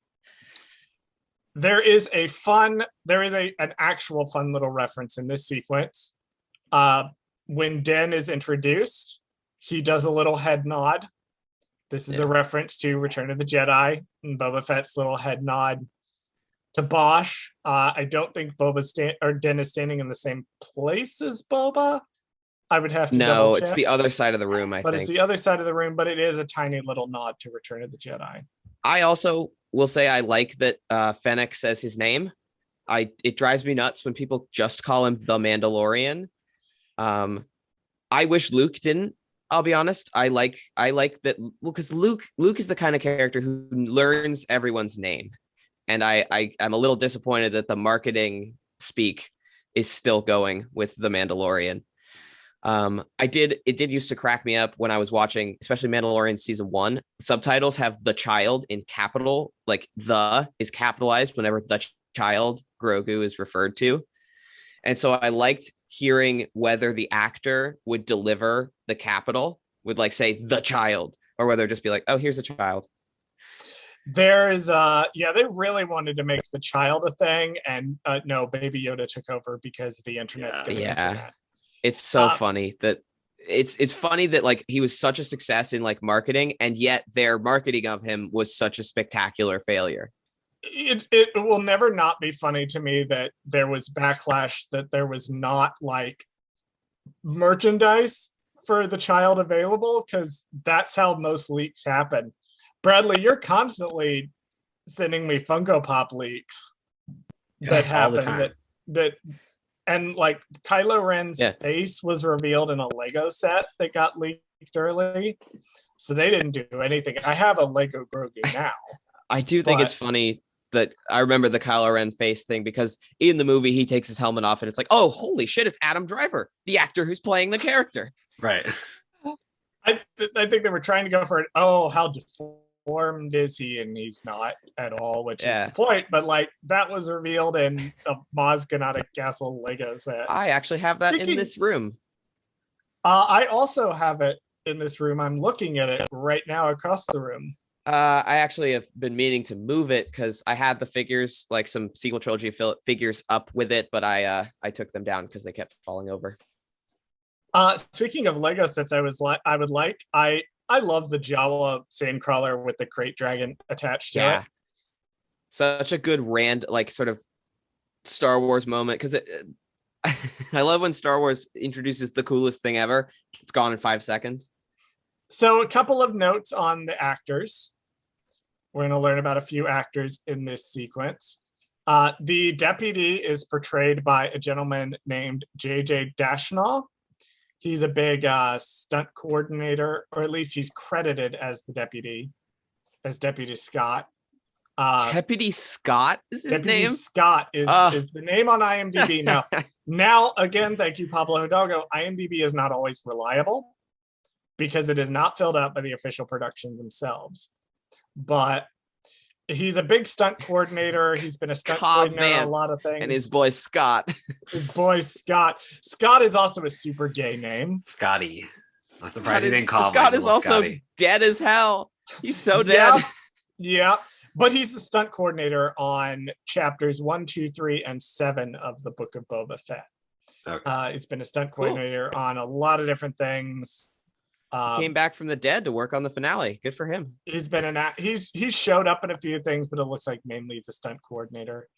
The Weak Way Bartender is portrayed by a gentleman named W. Earl Brown. And W. Earl Brown is most notable for our purposes for being in Deadwood as Dan Doherty. So he, like Timothy Oliphant, was also in Deadwood. But he's been in a lot. He's been in, he's got 134 acting credits on IMDb. He's a big TV actor. He's been doing this a long time. My next note literally is, this is gay. So this is the level of research you do. Here's all this research on a character. Also, this is fucking gay as hell. Homosexual. I did love the Aftermath nod with Freetown. Yeah, let's talk about that. So Freetown, renaming Mos Pelgo Freetown, is another connection to the Aftermath books. And on a slightly serious note, I do agree with Chuck Wendig. I think it's bullshit that he was not at least thanked in the credits of this episode for creating Cobb Vanth and Mos Pelgo. At least give him a special thanks. You don't have to say characters created by whoever because it's a broad universe. They don't credit everybody. But at least putting his name in the credits is a special thanks for being the one to create this, I feel would have been a nice nod to him, particularly since they're doing a lot with Aftermath. And what happened between him and Disney was kind of bullshit. Yes. Chuck Wendig has sort of had his ups and downs with Star Wars over the years, and his standing in the fandom has gone up and down. I fall on the side that the Aftermath books are pretty all right. They're neat. I kind of wish that they had held off that story until, I know they were like promoting Force Awakens really heavily, but I kind of wish that they had not done that in book form. But I did like the story that we got and the characters that Chuck introduced, and the interludes were the coolest thing I think he did. For me, the presence of Sinjar Rathvelis, who is a gay man who is a main character in the books, who is allowed to be gay on screen and do gay things front and center, like his boyfriend / future husband is an actual character that pops up a few times, and Sinjar like gets an actual arc. Yeah, to me, that's something Chuck did that was very important. I remember when sorry, I talked over you, but okay. I was really excited when Condor showed up in Last Shot. I remember reading Last Shot, and I haven't read Last Shot yet. I didn't sorry. know Condor showed up in it. Oh my god! Sorry, homosexuals present. Yay! Well, I mean, it's Daniel Jose Older, so homosexuals in some form, and there's a probably present. non-binary main character as well, I believe. Oh, love it, Daniel. Yeah, Daniel's one of the good ones. But well, and so's Chuck. Sinjar walked, so all of Daniel and Dr. Aphra and all these characters could run. It was one of the first big moments, and a lot of people. Andy from Force Friends, who was just on the show last week, loves Aftermath, and part of it is because Aftermath did such a good job of introducing more queer characters in. There's the lesbian aunts in the first Aftermath book. There's Sinjar, who is a main character. My moms are the lesbian aunts. And the reveal that Sinjar is gay, one of the funniest fucking moments I won't spoil it for Bradley when he eventually gets there, but the actual reveal of how they reveal it is unbelievable. But I do think they should have at least thanked Chuck Wendig in the credits. But it is nice to see Aftermath getting love after people kind of ignored it for so long because it was sort of contentious. Well, and it was like such a huge thing in canon for a brief period of time, but then other stories have like come in that same era, primarily the Mandalorian with all these like that have become more popular. But I still really like the concepts that Aftermath introduced, and I enjoy that it's the foundation for a lot of this era's new. It defined how the New Republic era was going to go in canon. And I like that. And I like how they're doing it. And they either should have put him in the credits or send him a nice chunk of change. Yeah. And I feel like too, it's almost an homage to the writing, just how fucking gay this sequence is. This is extremely gay, right? Like, can I buy you a drink? That big smile lets you get away. That's a homosexual right there.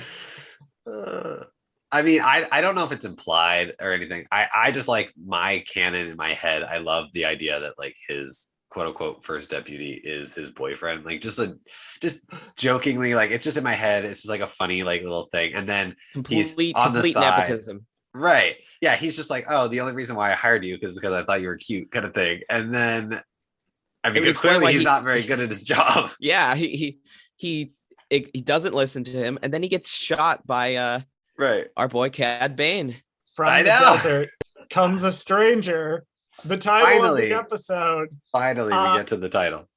Cad Bane just walks out in like full Wild West regalia. Like the shots are like classic Western. I want to like recut this scene with the music from Bad Batch, and then it would be the most Western Star Wars can get. Unbelievable 5 minutes of television right here. The standoff between Cobb Vance. Yeah. This is why you hired Timothy Oliphant, is to do this exact sequence. It is to do the Deadwood sequence. And it's still related to Boba Fett. Like we're now finally back in the Boba Fett show. Like this has like really huge implications for the finale. Like Cad Bane being there is not, you're just not gonna, they're bringing in the muscle, the Pikes are.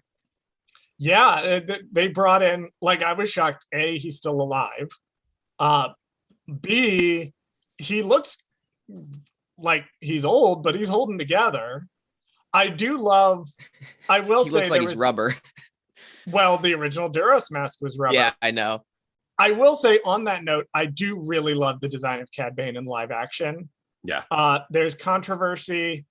It's better than Ahsoka. I am now gonna go off on my tangent about how much clickbait sites suck ass and can die in a fucking fire, because someone a channel called Cinematic Captures, who I'm gonna plug because I really do love Cinematic Captures work. They did the Anakin and Obi-Wan scene from the Crystal Crisis arc, and it's really good. They do like visual effects. Oh, cool. Animated short films. Maybe I can talk Calvin out of having us watch the story reels, which is just going to hurt my eyes if they fully animated that one scene with Anakin and Obi-Wan about Ahsoka. That one scene in like, sick. It looks like it's really good. Go look it up. But awesome. They did a fun little, here's what Cad Bane would look like if they did him in the Clone Wars style. And Screen Rant wrote an article of it, and their headline was Star Wars fan fixes Cad Bane's face. And I just want to say, I avoid going ham on a lot of outlets that I hate on this show, but I just want to say directly, fuck you, Screen Rant, for doing that. That was bullshit that you did. It was stirring up unnecessary fucking arguing on the internet. And the backlash on Cinematic Captures was fucking bullshit. Like, I thought Cinematic Captures, the way that they handled it on Twitter was really good, where they were kind of pushing back against this and trying to be clear that they had done this for fun. And they released another one where they like kept moving the Cad Bane proportions to be ridiculous. But Screen Rant, fuck you for doing that. Like, Yeah, Honestly, I don't like my when they do favorite that. Cad Bane. My favorite Cad Bane edits are when you make his hat like really ridiculously wide, yeah, his hat keeps getting smaller in every iteration of him. which is funny It's because his he power has level waning. he has a smaller hat in Clone Wars for a bit, and then he shoots a guy to get his bigger hat back. So he clearly prefers the wide brim. Yeah, Cad Bane here. Speaking of Clone Wars, thank you, Wyatt, for segueing me into this. Cad Bane is being voiced by Corey Burton, who portrayed Cad Bane in both the Clone Wars and the Bad Batch. So that is the same gentleman from Clone Wars providing his voice. The crazy bit about that though is that for both like up until his last lines, I couldn't tell. It felt like they had changed his vocal effect a little bit with like the I don't know what they do to his voice, but they have like a filter on it that makes him sound a little like synthesized. And I think they toned it down a little. Because we just saw him in Bad Batch and he sounds exactly like he did in Clone Wars. And so, but I was thinking, I'm like, is this Corey Burton? It's Corey Burton. Yeah. And then I did have the kind of crazy thought because I was like, is Corey Burton in the suit doing the voice?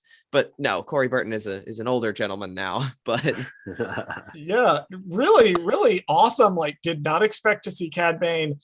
And also, here's the reason that Cad Bane is here, and I love this. Cad Bane brings up the correct point that Boba Fett, before he lived with the Tuskens and realized that he shouldn't be a dick, worked for the Empire Right. and murdered people. And this is like a lot of people a are little saying, bit of light murder. It's a lot okay. of people were saying, well, we brought up in our episode with Mel that if you read the comics, Boba Fett is fucking ruthless. Like, he will just gun people down. And some of the choices they made with him in the comics, I don't necessarily like for other reasons. But he will just gun people down. He ties up Bosk in War of the Bounty Hunters and leaves him to freeze to death. Like, obviously, Bosk gets out of that. But he was fully prepared. It is funny because Bosk is looking at him. Yeah. Bosk is looking at him like, I knew you when you were 12. You can't be fake badass at me. And Boba's like, oh, bet. Yeah, Boba Fett is ruthless in those, and Cad Bane brings up the correct point that Boba Fett in the Empire era, A, worked for the Empire, and B, was like a stone cold killer. That's why I'm a little annoyed that they're making Boba just be a crime lord. I wish they'd gone a little bit of a leap further. Like, he doesn't want to be elected legitimately, but I feel like he's not, his goal doesn't seem like it's like, he doesn't want to run spice. He doesn't want to do the slave trade or whatever Jabba was doing. He just kind of wants to be in charge of Tatooine and help out the little guy. And I'm I think I would wish they had spent more time on that in these two episodes, rather like him learning like, oh shit, I don't actually want to be a crime lord. I just like this swanky palace. I want to like bring Tatooine into a new era. Boba Fett, union organizer. Basically, though, well, and Boba Fett, union organizer and land back activist. Like, Right. I was hoping we were going to get a thing with the Tuskens where we would see Tatooine enter a new era where, like, it's no longer cowboys and Indians. Like, we can move past the old Western stuff and start doing new stuff with Tatooine, especially with the involvement of Tamura Morrison, who's Maori, like, and has brought a lot of his culture to returning to the Boba Fett role. Yeah, it's a mixed bag because, you know, what Book of Boba has done for the Tuskens is unbelievable. Like, the way that the show has gone the extra mile to show the Tusken culture. But then they just like fridge them for no reason in episode 3. And we talked about in our episode 3 review, we actually talked about how this could have been done a lot better. Like, there was other ways to tell this story that didn't necessarily require that. I appreciate Jon Favreau a lot, but he needed to not write that episode. Agreed wholeheartedly. That episode should have been written by somebody who could have done it a little bit more sensitively than. Yes. But I did like that Cad Bane brought up Boba's past, which is a thing that really hasn't been talked about on the show. And I also think that's important that it's Cad Bane that does it, because Cad Bane is very emblematic of Boba's past. He knew Django. I'm he so knew fascinated Django. when they get to speak. He was there at the beginning. He's got a grudge against Boba because Boba shot him in the head. And that's what I'm hoping that I want one of them to be like, I want that line to come up and be like, "How's your head?" Like, you know what I mean? Like, I just want that to come up in the next episode when they confront each other. Asks, "How's your head?" to Cad Bane, I will lose my fucking mind. That would be so good. I really, really need that joke. I need it. I need it to happen. I need like the Western standoff between Cad at the head of the but if they're gonna do sort of like a standing in lines shooting at each other, like let's have that standoff between Boba and Cad, and I love also that the Pikes get like a recognizable character attached to them because they're the way they do the Pikes and the way they've been pretty nebulous and faceless. I did like the live action Pike, like when he took his mask off earlier in the series, even though it was a little unsettling. And Calvin and I have been talking the whole show about how we don't think it's the Pikes that are the big final threat. We think it's Crimson Dawn. Here's how Kira can still win. Yes, we love to see a girl boss winning. We do. We do. We personally love lady villains here on Goldsquadrongays. It's a strong pro on First Steps as well. Andy is very pro lady villain. We also support lady heroes that do villainous things sometimes. Avar Chris, you have done nothing wrong, and I support you in everything you do all the time. I just want Boba to let Fennec off the leash. That woman wants to do murder, and I fully support her. Well, now I talked back in earlier episodes. My theory was that she was gonna like face off against Chrysanthemum because I thought that maybe he was gonna be the muscle for the twins. But once we realized that the twins weren't the actual villain anymore, and now that Chrysanthemum's on their team, I kind of hope now that it's Cad Bane versus Fennec Shan because rematch. Let's go. That's what I'm saying because we had them in Bad Batch face off. So I forgot they fucking know each other. They know each other. Yeah, and she whipped his ass. Whipped his ass. He's probably still mad about that. Protecting Boba Fett's fucking sister. Exactly. This is how Bradley's theory of Omega is going to be mentioned in this show can still come true. Yeah, I do want that. That would be people, because there's been rumors and speculation all around this show, and one of the ones was Cad Bane will show up. It was pretty obvious. It's not to me. He came out of nowhere for me. Well, so he came out of nowhere in the show, but like why he's in the show makes sense, is what I mean. Yeah, to the point, like most people thought the rumors were like just like no sources, just people making things up, because it's pretty easy to go like, oh, Cad Bane knows Boba. They fought in that deleted scene of Clone Wars. They'll want to talk about it. Here he is. I did want people wanted Omega to show up. I never really wanted that because I want to find her story out through Bad Batch. There's so many conversations I want to hear between Boba and Fennec. I really love their relationship, and I wish we were getting a little more dialogue with them. Well, I'm kind of hoping too that this Cad Bane showing up, either I don't necessarily think, even though I have her on my bingo card, I don't necessarily think she'll show up per se. Now that we know that possibly season 2 of Boba is happening, I think it would be a fun teaser at the end for Fennec to reveal the fact that she knows Boba's sister and she knows where she is. And then Bad Batch can kind of explain to us where she ends up by the end of the season. And then Boba season 2 can go revisit that in live action now that she's an adult and be like, hey, here's Omega. And now Boba Omega reunite for Alpha and Omega. Like, it'll be like a really interesting. That Bad Batch is way off topic, but I did love the reusing of the Alpha moniker from Legends of like the clone that became Rex. Dave Filoni has clearly read some Legends. Well, I mean, in the Clone Wars art book, which is, I think, long out of print, but I did own as a child, Rex was originally called Alpha. And George said, you have Anakin, Ahsoka, R2, and Alpha. You cannot have that many A names. And we two of them are locked in stone. We're keeping Ahsoka, change Alpha. There's a small line that Cad Bane gives after the shootout where He's like, as long as the spice keeps moving or whatever, very spice must flow. Yep. To me, wanted to bring that up because Calvin kept bringing up Dune references, and there's your Dune reference, Calvin. I just think I am bugging Calvin by my refusal to watch the modern Dune after watching David Lynch's Dune last fall. So I'm really enjoying that the Dune stuff I picture is the whacked out 80s stuff, even though it's the same source material. Have you, Bradley, gone back and watched Dune since you fell asleep while watching it?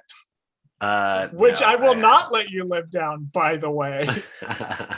I will bring this up. I fell asleep while watching The Last Jedi. Not the first time, but my friend Kenny in high school booked us a 10 p.m. showing for The Last Jedi. And like we were all like, what are we doing? So I fell asleep in Ray's mirror cave. I have fallen asleep during The Lord of the Rings is my favorite film series of all time. I have fallen asleep during Return of the King, which is my favorite movie of all time. Yeah, well, sometimes in Lord of the Rings, it's slow enough in like a good way, but then the music hits and it's like, wow, this is just a lullaby. Yep. Which if you're watching the extended cuts, which is the correct way to watch them. In the age of binging, there's no excuse for you to watch the theatrical cuts anymore. You can watch all 2.5 hours, guys. I'm going to die on my incorrect hill that they're better movies in the theatricals. I finally watched the extended cuts, and I thought that the scenes were good, but I think the crafting, like the pacing, was a little bit jarring for me. I want to fight you on this, but that's another podcast. Fair enough. Another podcast when the Rings of Power comes out. My final note is there is some discussion on whether or not Cobb Vanth is alive or dead. I think he's very obviously still alive. Yep. I think the purpose of the deputy in the scene is to die, so that there is a fatality.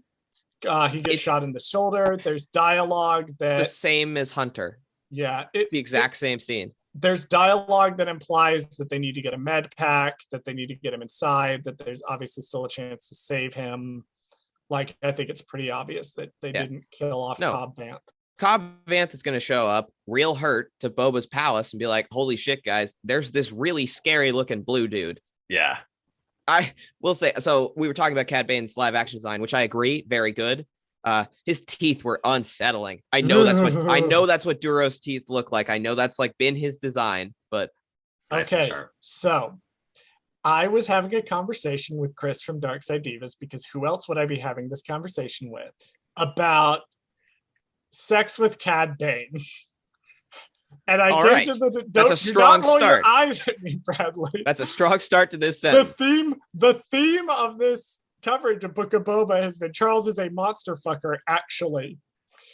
And I came to the conclusion that the teeth don't matter, because Cad Bane is not the type to give head. Cad Bane is the type that wants head, and you give it to him, and he's not going to reciprocate it. So the teeth are not... He's also like a no kissing gay. Like, he's the type that says... He has no lips. Exactly. He's like, oh no kissing. Bend over. And I'm like, okay, yes, sir. Like, this is how this works. I've thought about this extensively after hearing Corey Burton's voice. Oh, God. Now I need to cut this whole thing, otherwise we're going to get arrested. What? Moving on. What? He's like 70. They hated Charles because he told the truth. Exactly. He's 70. He's rich. I will do a lot for a potential sugar daddy. I'm going to say he's not rich. If he's still working, he's not rich. He's lost his money over the years. Counterpoint, he's still working because he enjoys it. Well, yeah. No, and that actually is a good thing to think about with contrasting him and Boba, who Boba gives up the life, but Cad Bane is 70 at least, because we don't know how old Duros are. I do like Star Wars' like commitment to, if you're an alien, you can live however long you want. So however long whatever is story necessary for the narrative. I do think in Legends, like they were pretty strict, like, okay, Yoda's lived this long and certain other species do, but everyone else is the human. And canon is just like, all right, we'll have you in every era we want. Time means nothing, and also fuck you. Yes, this is my extremely detailed, I didn't note it, but I'm glad Bradley brought up the teeth.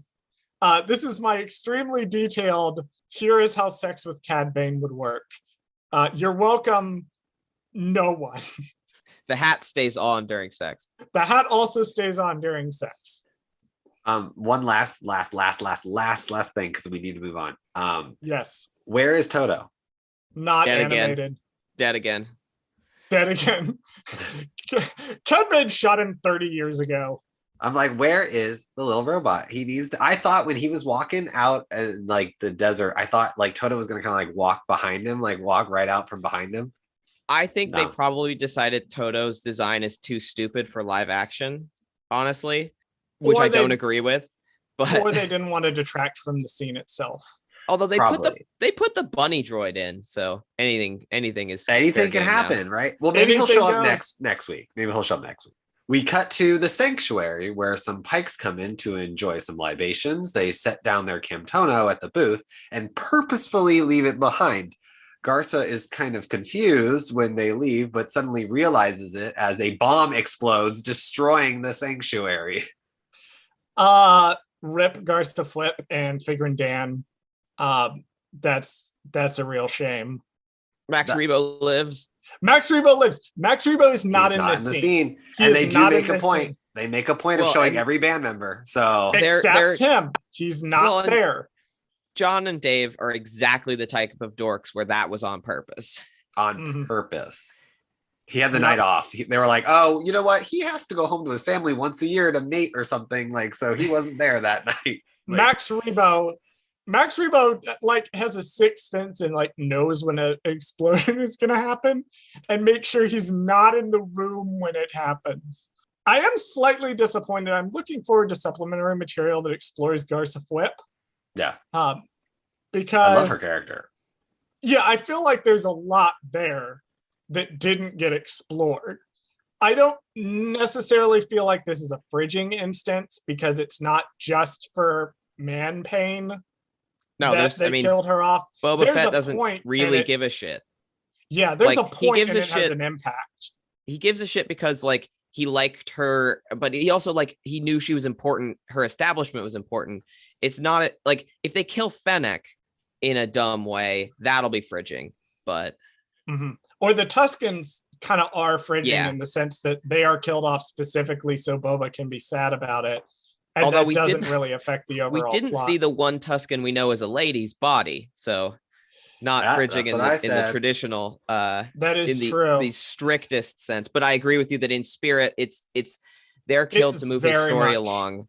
They're Whereas the uncle- Garza dies to move the entire plot along, which Yeah. Right. it does always suck, but it also does establish stakes for this, that the Pikes have now killed a character that we like and was an ally to the main character, which And I was mean, like a rip. huge part of the social order we've been introduced to on Tatooine. Like that's like killing the most popular like bar owner in a small town, basically. Yeah. Yeah, or killing the- Cobb Vanth, really. The interesting thing about this is that it demonstrates the Hutts kind of played by the Tatooine rules. Boba kind of plays by the Tatooine rules. The Pikes are like, nah. And it's sort of the difference between Boba and the Pikes is that Boba kind of wants to work with the community. And the Pikes are like, you're going to do things our way or we're going to blow up your Blow you up. establishment. Yeah. Because Are the who's going to Pikes- stop us? Are the Pikes like winning canon at this point? Like they're in everything.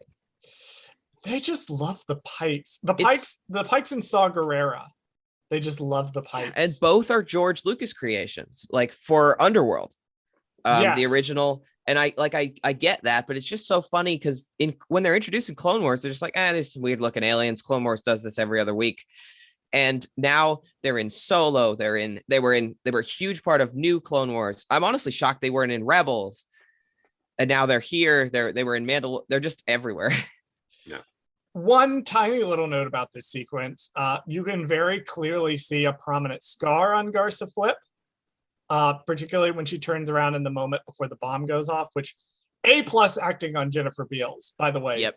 Like in just a split second, conveying that Garza immediately figures out what's going on. Right. Like A+. But apparently the scar that you can prominently see kind of below her collarbone, that was Jennifer Beals' idea.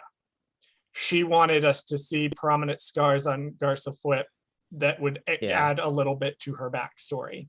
I hope she gets Fennec'd. Cool. I hope she's brought back. Even if she's not alive, that we like continue, because Fennec was brought back in large part because Ming-Na loved playing her. Yes. And it's almost like they're making this up as they go along. I don't mind that. It's almost like there's only a vague idea of where they want to go, and they're just making things up. It's almost like that's the backbone of Star Wars. It's just make shit up as you go along. I did want to talk about something briefly before. I know that we've gone wildly over time, but like I saw a tweet this week that compared Dave Filoni to Stephen Moffat, and I think is really interesting. I will preface this by saying I really like Stephen Moffat's Doctor Who. I'm a big fan of Amy and Rory and Matt Smith as the Doctor. And this was specifically not about the way Stephen Moffat writes women, which is awful. So like taking that aside. Yes, I have the slightly controversial opinion of also feeling like he stuck the landing and his Doctor Who was pretty good. Stephen Moffat, I have a personal vendetta against Stephen Moffat over the adaptation of it's over Dracula.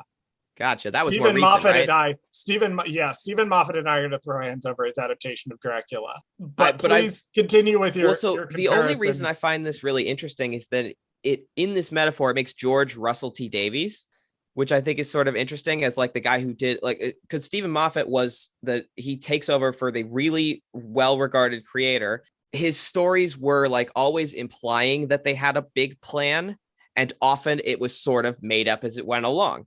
And that is very Star Wars and very Dave Filoni, who like is pretty good at the classic Star Wars of like, okay, I'm winging it because I've learned from George, but I'm going to make it seem like it was all connected together. Like the way Rebels and Clone Wars work together, the way like a lot of his stuff ends up being it ties a lot of things together, and it's like, well, did this work exactly as well as it could have? Maybe not, but it was really ambitious and it tried, and a lot of people are going to like it. And I do think that like they're with Stephen Moffat as showrunner, with Dave as showrunner, or like a significant part of live action, there's some limitations. He's not as good at live action, I'll say, and he's new at it, and he has some limits in his storytelling, and he like does certain things with his own characters that are a little cutesy, but I like that. And when I was going to bring this up, it was in a more negative connotation, but I've sort of come around on this episode. I was not a big fan after watching it. I had the same journey. And I honestly think a huge part of my opinion of this and the show overall hinges on next week. Like, I'm really excited. Like, if they stick the landing of the Boba Fett story, I'm okay with everything, basically. except being out of world upset about the Ahsoka stuff. Also worth remembering that people did not like Russell T Davies when he was showrunner of Doctor Who. And people didn't like George, but they venerate him now. And they venerate him now. So, there's definitely comparisons to be made between the two. Yeah, and it's not really supposed to be a knock on Dave Filoni, who has written and directed some of my favorite Star Wars content ever, and I think will ever happen. Like when he retires, I mean, it'll still be like up there. Trials of the Darksaber is my favorite episode, one of my favorite episodes of television ever, and Clone Wars is why I'm here. And so I'm not to knock Dave Filoni, even though I do get some of the criticisms of him. It's just he's an interesting dude. His stories are interesting. I can't tell who I'm more, because it's a collaborative process, so I can't tell who's annoying me in the Boba Fett show, whether it's him or Jon Favreau. But well, there's one other potential one, but we'll get to that as soon as we're done with the next section. It's not Robert Rodriguez. I love that guy. I have something interesting behind the scenes. Free my man, Robert. I feel like they should have let him do his visual style more. In the final scene, we see Grogu is presented with a choice: the chainmail armor that Din made him, or Yoda's lightsaber.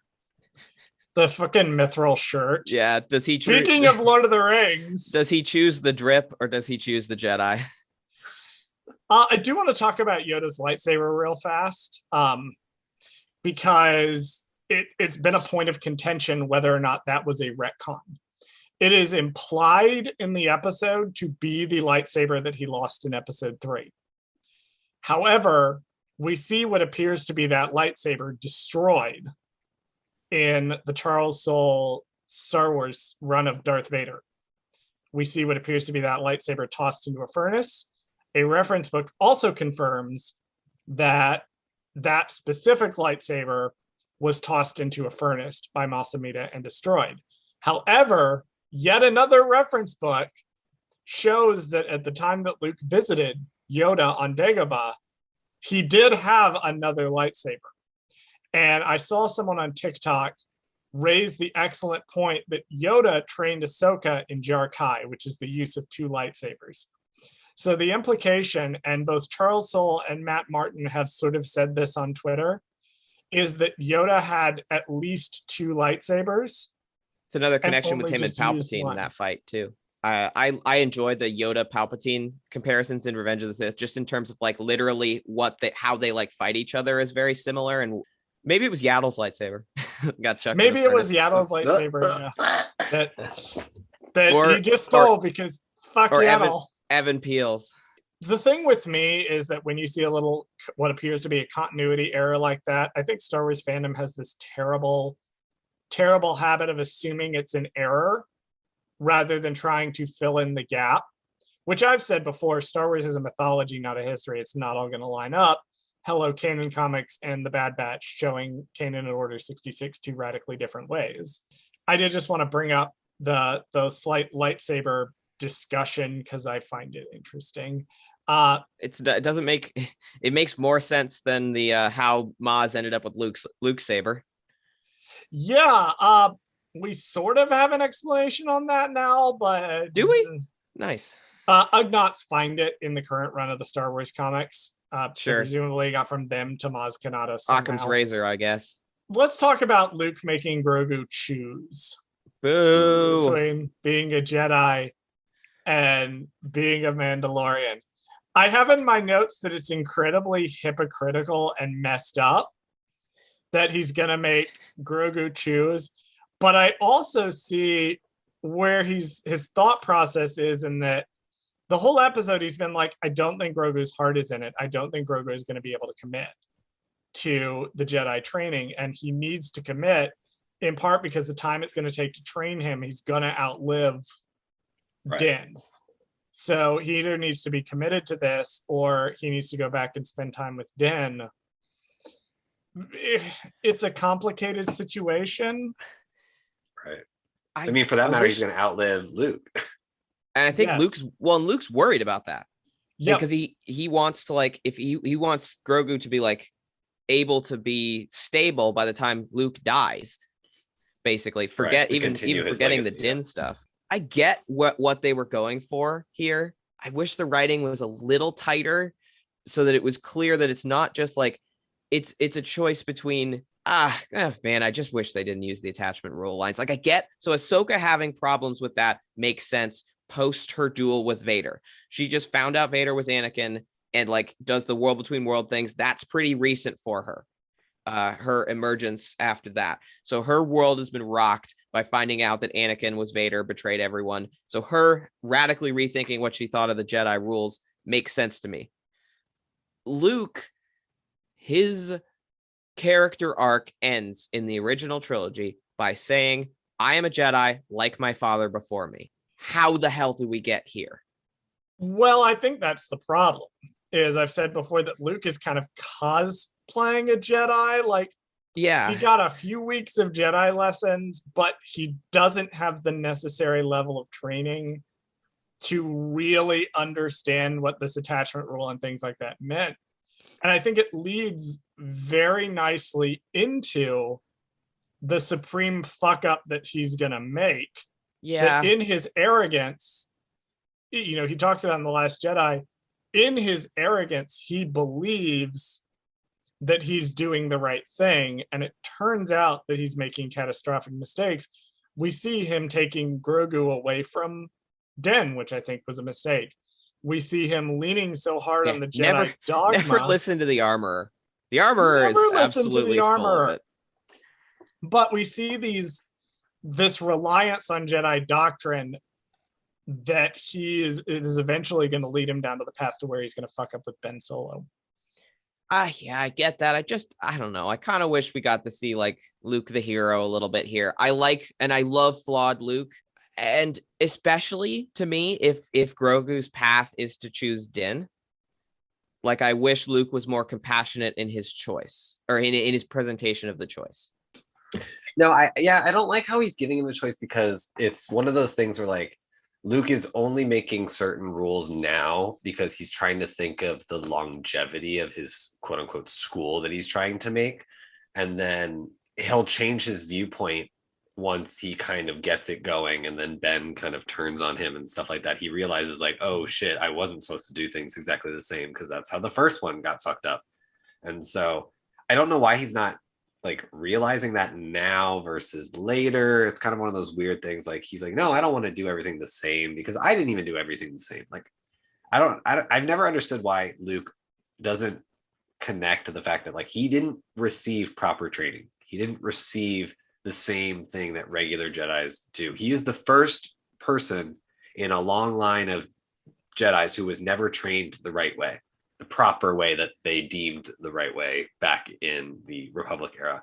He's the first generation of that. And you'd think that like somebody who was taught in a weird, offlandish way of this new order, like would start teaching his students like a weird, different way. Like, hey, you know, there's not just all these things that matter. Like you would even thought like that in he Legends. would have been right. Yeah, and even in Legends was interesting because Luke did away with the no attachments rule in Legends, but for the most part, he basically put the Jedi Order back to exactly the same thing it was, even more so than in the new canon. There's still a political force. Yeah. In Legends, honestly, like, especially by the time of Legacy of the Force and Fate of the Jedi, they're basically exactly the same, thinking except about they can fuck now. I'm mostly thinking about the Bantam era stuff, which is really what I have a soft spot for, pre New Jedi Order, which I know is some bits of it are good, but it's like 80 books and I can't read it all. I think that there's an underlying theme, and Luke carries it through in sort of the post-Return of the Jedi of things they try to put things back the way they were, and they don't realize that just gives rise to the same problems. So Luke trying to train his students exactly the same way as the Jedi did gives rise to another Anakin Skywalker. The Republic trying to put everything back to normal and basically do like a neutered version of the original Galactic Republic lets the First Order rise. It's almost like putting things back to normal with absolutely no structural changes gives rise to the same problems. Yes, which is why Rise of Skywalker's ending is a little weak for my taste. I honestly, like, I feel like Star Wars is letting me down a little bit on this front. I want to see that transformative change in this new canon stuff. I want to see them get out of the boundaries of the 80s, bring water back to Tatooine, or radically change the way the inhabitants relate to each other. I wanted Rey to found a new order. I did not want her to be a Jedi. I wanted her to found the new order of whatever, like how she teaches with compassion and how she learned from Luke. Like, Luke's right. The Jedi do need to end, but they need to end so they can be replaced by something better. Yeah. Charles Soule sort of covers this in the new Star Wars comics, where Luke has a conversation. His stuff is great. I love Charles Soule stuff. But he covers this where he talks about the Jedi changing over history. And he says, sometimes we're warriors, sometimes we're teachers, sometimes we're, dwindled down to just a handful of us. The order has evolved so much over the centuries. That's the good shit. And I do want to see, especially the character that actually gets to deliver that monologue. Oof. Oh, I love Star Wars issue 20 so much.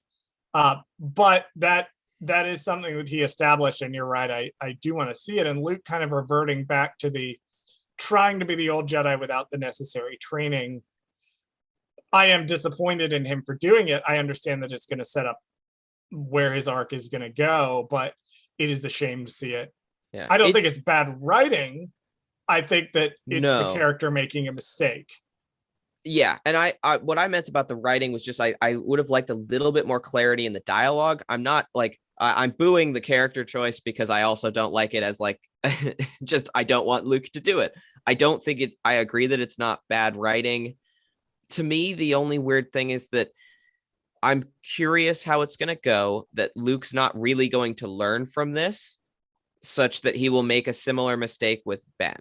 He won't until he gets to Ben, and Luke Which- not learning lessons in time is kind of a core central theme of his character. Him waiting till literally the last minute for something to get through his thick skull. He crams for the final every time without doing any of the homework. Right. It does make me think, just as a prediction, I think Grogu is going to choose Din. You think so? Yeah. I agree. I do also think Grogu's going to choose Din. I honestly, like, I was expecting it to take all of Mandalorian season 3 to reunite them. But I don't think there's no way that it episode 1. I guess they really wanted, I feel like the retaking of Mandalore plotline to get into gear. This episode was directed by Dave Filoni, but of course, it's his best live action so far too. I think it's his. By far I his best. disagree. I thought the Jedi was better. I am not a fan of the Jedi for a lot of I'm a fan of reasons. the Sith. I'm not a fan of the Jedi. So. I did in rewatching season 2 of The Mandalorian like it more than initially, but I feel like Dave's live action stuff doesn't have the like oomph of his animation. He's no Bryce Dallas Howard, and he's not. He doesn't do the primary George lesson, which is faster and more intense. Yes, Dave. I think Dave did fine on this episode. Yeah, he continues to be weaker than some of the other ones, but again, I get it. This is his student films, basically. Yeah, well, it's just funny because animation that he's directed is so good. Now, who wrote this episode, Bradley? So we have had this trend of all season has been written exclusively by Jon Favreau, but this time we finally have a second writer on the credits of Dave Filoni has also helped write this episode. Because obviously no one's allowed to write Ahsoka except for Dave Filoni. Of course. And occasionally E.K. Johnson. There is another aspect to this. I am doing a thing I'm rarely doing. I am dropping an IMDb page in the chat. Okay. Wow, I feel like I'm in Zoom class. I know. Because I actually went and did some research on Noah Clore. Right, Noah Clore, if you remember, was the gentleman who is credited as a staff writer for Book of Boba Fett. And I've dropped his IMDb page in the chat. Firstly, because I want y'all to take a look at the credits for the Book of Boba, or for what he has done. Because we saw this in Bad Batch, where they have people who are doing other things on shows. Right. And then they let them take a chance to write it. So Noah Clore was the writer's assistant for The Mandalorian. He was the Fairview coordinator for the first season. He was the writer's assistant for the second season. And now he is the staff writer on the Book of Boba Fett. So he did not get a writing credit for Mando, but he's now being credited as a staff writer on Book of Boba. So it looks like this guy is actually contributing a lot to the scripts. And if we look at his other credits, he hasn't done a whole lot. Like, he's done a lot, but it's mostly like it's short films and TV movies and not a whole lot. But he was really involved in The Mandalorian, and it looks like now. So I'd be curious how much he has contributed to the scripts. How much of them were him and how much of them were Jon Favreau that actually did the writing. My guess would be on this one, it was primarily Dave. Like Dave's hand probably has the biggest influence because it's an Ahsoka episode. And Dave does, like, we're talking about like stuff, and he does understand like he understands the original trilogy characters, even though he doesn't write them that often. So I wanted to go ahead and bring up Noah Clore just because it's been an underlying theme that Yeah, Jon that's Favreau interesting. gets the The Jon credit. Favreau gets the writing credit, but the Noah Clore, it looks like, has been involved in the Mandalorian and has gradually worked his way up. Also, he's pretty cute. I'm just gonna throw that out there. Yeah, we saw that last time we looked him up, and we were like, "Huh, okay, I was like, oh, okay. not a Like, bad looking I dude." looked him up and I was like, oh, yeah, He's no. young too, which is interesting because Mhm. Yes. Dave and John are they're not old men, but they're not the They're young some guys they gray. used to be. Yeah. Yeah. So Noah Clore definitely will be keeping an eye on this gentleman in future Yeah, Star Wars projects. the coolest thing to me about the live action stuff especially has been watching the new blood that's gotten a shot at Star Wars. It hasn't always worked, but like Bryce Dallas Howard being involved and directing is such a gift. It's just it's such a cool it's what Star Wars is like the new era. It's what it's doing best, I think, is letting new people take a crack at the universe and see what's going on, which is like why, as much as I love Dave's stuff and I'm so grateful for the finale of Clone Wars, like I really enjoy Bad Batch's Jennifer Corbett's show. Yep, we are inching up to hitting this episode is too long mark, so I'm just going to take us straight into Wyatt. Do you want to give us your final thoughts on the episode? So honestly, in talking with you guys, I feel like I've ended more positive than I was after watching it, and I still sort of come on the side of like I enjoyed everything that was on the screen. My favorite was the Tatooine stuff. I wish the Luke Grogu Ahsoka stuff had been separate. I am, in talking about it with you guys, I'm really excited for how all of it is going to play into the finale of the Boba Fett show. Honestly, I will be able to give my final thoughts on this episode more like once if the series sticks the landing, this episode goes way up in my head. But it was a lot of cool things going on at once. I think for me, I've had to sort of accept that this is going to be Mandalorian 2.5. The show is primarily about Boba Fett, but it's not going to be all about Boba Fett. They're wanting to advance the main story. It has me a little worried for the Ahsoka show and wondering how much of the show is actually going to focus on Ahsoka and her journey. And hopefully it's not just a setup for here's a bunch of things that we need for the Avengers style team up. Wasn't a huge fan of this episode when I first watched it. Obviously, seeing Luke Skywalker is great. I do love seeing R2 and Ahsoka and Cad Bane and all these characters pop up. I agree with Wyatt. A lot of it for me is going to turn into how do I feel after episode 7 and seeing it all come together? How am I going to feel about it? Because right now I'm feeling pretty good about it. But if it turns out to have taken a lot of time from Boba Fett's story that was necessary, I'm going to feel less positive about it. Bradley, what are your final thoughts on the episode?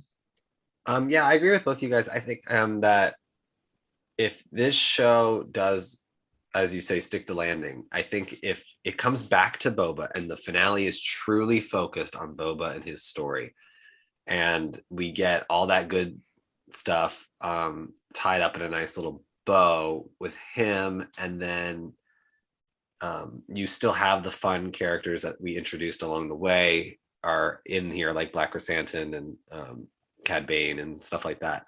I think the show will work in the long run. In the terms of the overall series, like the shows, like I feel like they want to call this whole entire section of storytelling The Mandalorian and not just link it to just the show The Mandalorian. I think it needs to be like interwoven show of they're all one show. So it's kind of like The Mandalorian is the show. The Book of Boba is a chapter of the show. Right. It's not a different show. I do think this lends credence to the theory that The Mandalorian is going to be rebranded after season 3, that they will rebrand it into something else, which I still think is going to be The Mandalore.